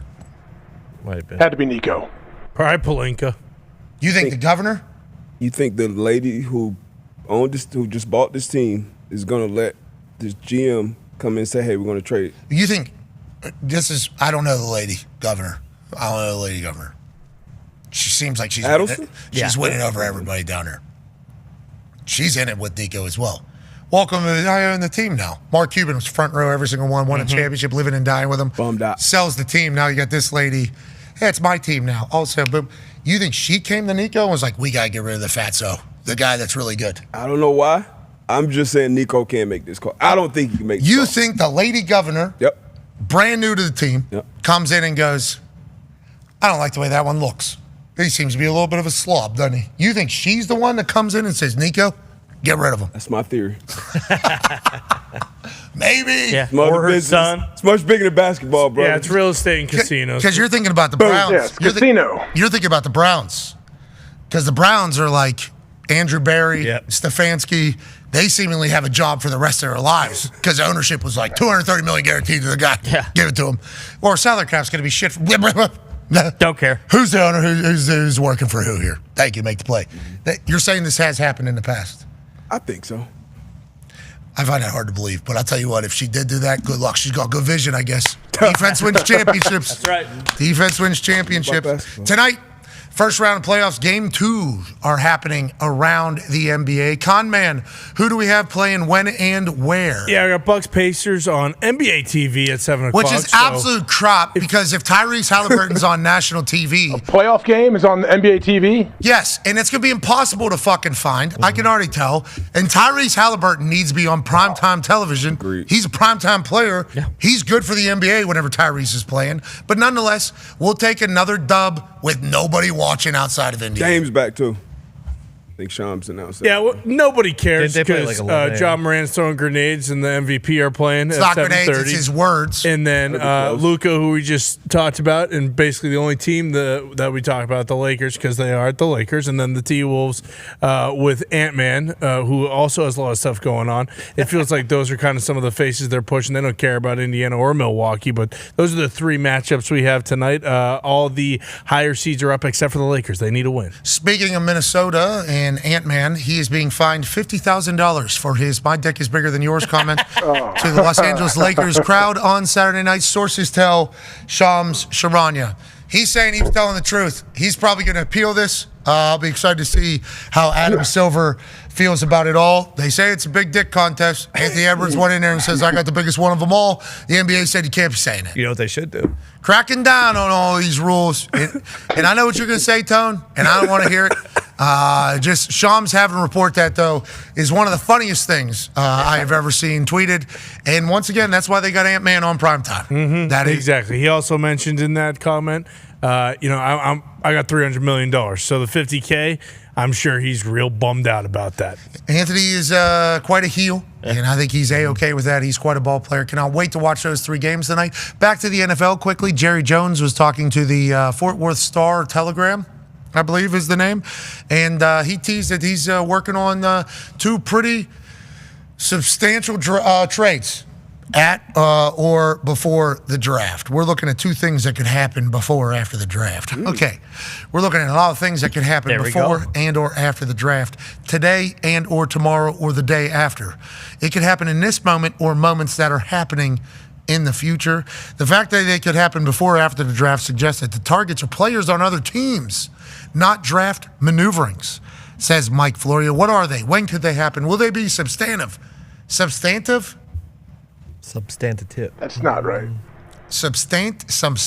Wouldn't it be substantial? No, it's substantive. You could say substantive. that. There it is. Substantive. Thank you, Florio and Ty Schmidt. In the usual sense, or will he come up with a new definition for the term like he did with All In last year when he didn't do anything? Florio's always asking a question. Yeah. Two big trades come from the Cowboys. No. We're looking at 2 things that happen before or after the draft. We're going to sign our draft picks. Mm-hmm. That's one of the things. For sure. Second thing is, I'm going on that yacht to celebrate who we drafted. Mm-hmm. Those are 2 things happening after the draft. Could that happen before? Doubtful, but maybe I'm Jerry Jones. That's all me. I was looking at a quote that said trades. So I was like, yeah, this is his actual quote. He's always moving. Oh, yeah. Jerry Jones is a wrestling promoter who happens to have a football team. Jerry Jones also a high-level thespian. Maybe he needs to just start focusing on that so he can start accruing Oscars. Like this new movie that The Rock's doing out in Hawaii. You're telling me there isn't a Jerry Jones role available for Scorsese? Somewhere. Yeah, there probably is. Stealing some land? Absolutely. Hell yeah. One of them CEOs are coming in and buying land. Mm-hmm. Yep. What do you, Oos? I ain't your Oh, man. Yeah. Jerry Jones? Jones? Yeah. Yeah. Explore the space. Call him Oos a bunch of times. Yeah, that's a great idea. That's a Jerry great Jones idea. in a Scorsese flick. Yeah. About an Oos godfather taking back his land. I love that. Yeah. That's what I'm saying. But instead, he's worrying about things that could happen before, after, next year, maybe next year's draft. Come on, it's all Jerry. available for us right in front of us. No. Jerry Jones football. He knows what he needs to do. Everyone knows what he needs to do now. You just said it. You just said it. He needs to be in that movie, and I need to see the dailies of him calling Dewey Oos 1,000 times. So there's Leonardo DiCaprio. Yep. Emily Blunt. Yep. Dwayne The Rock Johnson. Mm-hmm. Martin Scorsese. What? And Jerry Jones. Exactly. Yeah. I don't know. Yep. You tell me. And that's the bottom line. Because Jerry Jones said so. Shout to Stone Cold Stop. Shut up. All right, we'll see you guys Thursday. We're dying. I just want to let you know that slowly in front of you all. But we are enjoying it. Yeah. Mm-hmm. Don't love that Gunther did that to be at the end of WrestleMania weekend. That was bullshit. It's hard not to think about that. What'd you think when you woke up? Hurricane Shane Helms was standing above me. And I thought to myself, this is not good right now. That's very similar to how'd I end up here, Just kind of looking down at the ground, coughing up blood, spitting some things. There's a big Austrian man was rolled off of me. Yeah. I mean, there was a lot of things running through my head. Mostly it was, what the and then I see D-Bone's head. I'm like, where the boys are here? What? That was a nightmare. No. Chaos. It was chaos. It was chaos. Mm-hmm. Truly. Controversy, too. What are they going to do? Lost our tops. Yeah, we did. Lost our hats. Great hat, too. Zeke grabbed it for me. Man. Gone forever. Somewhere in Vegas. Charged to the game. Yep. Exactly. It's worth it. Hey, Gunther, I hope you're fined and or suspended. Actually, that's not how I roll. I just hope the worst thing's upon you. Kick him off the tour. I hope you have diarrhea for the rest of your fucking life. Ooh, that's tough. That is tough. And stop messing with Cole, dude. You're Gunther. Yeah. No what reason. a badass. Wow. Smack around a Syracuse grad. Yeah, exactly. Maybe it's just Cole. 1,000 years old. Cole calls him Gunther all the time. Yeah, Cole is supposed to be this professional journalist and everything. He refuses to say Gunther. Yeah. And then he calls him just a ring general. It's like, that's not his name. General. It's the ring general. So I get why he came at Cole, but you didn't deserve what you got. Well, I think once, I thought we were good, though. I thought we had a mutual respect after I push him off my guy. It's been on the show. You do your thing, I'll do my thing. And then instead, something snaps in his little dumb Austrian brain. Oh, I need to cheap shot this guy and choke him out to death. Okay. It's WrestleMania weekend, dude. Yeah. Grow up. Grow up. Let's get out of here. Be a friend, tell a friend something nice that might change their life. We're in this thing together. We'll see you from Green Bay with Coach McCarthy, Peter Schrager, and all of the new draft picks. We're in this thing together. Team on me. Team on 3. 1, 2, 3, team. Goodbye.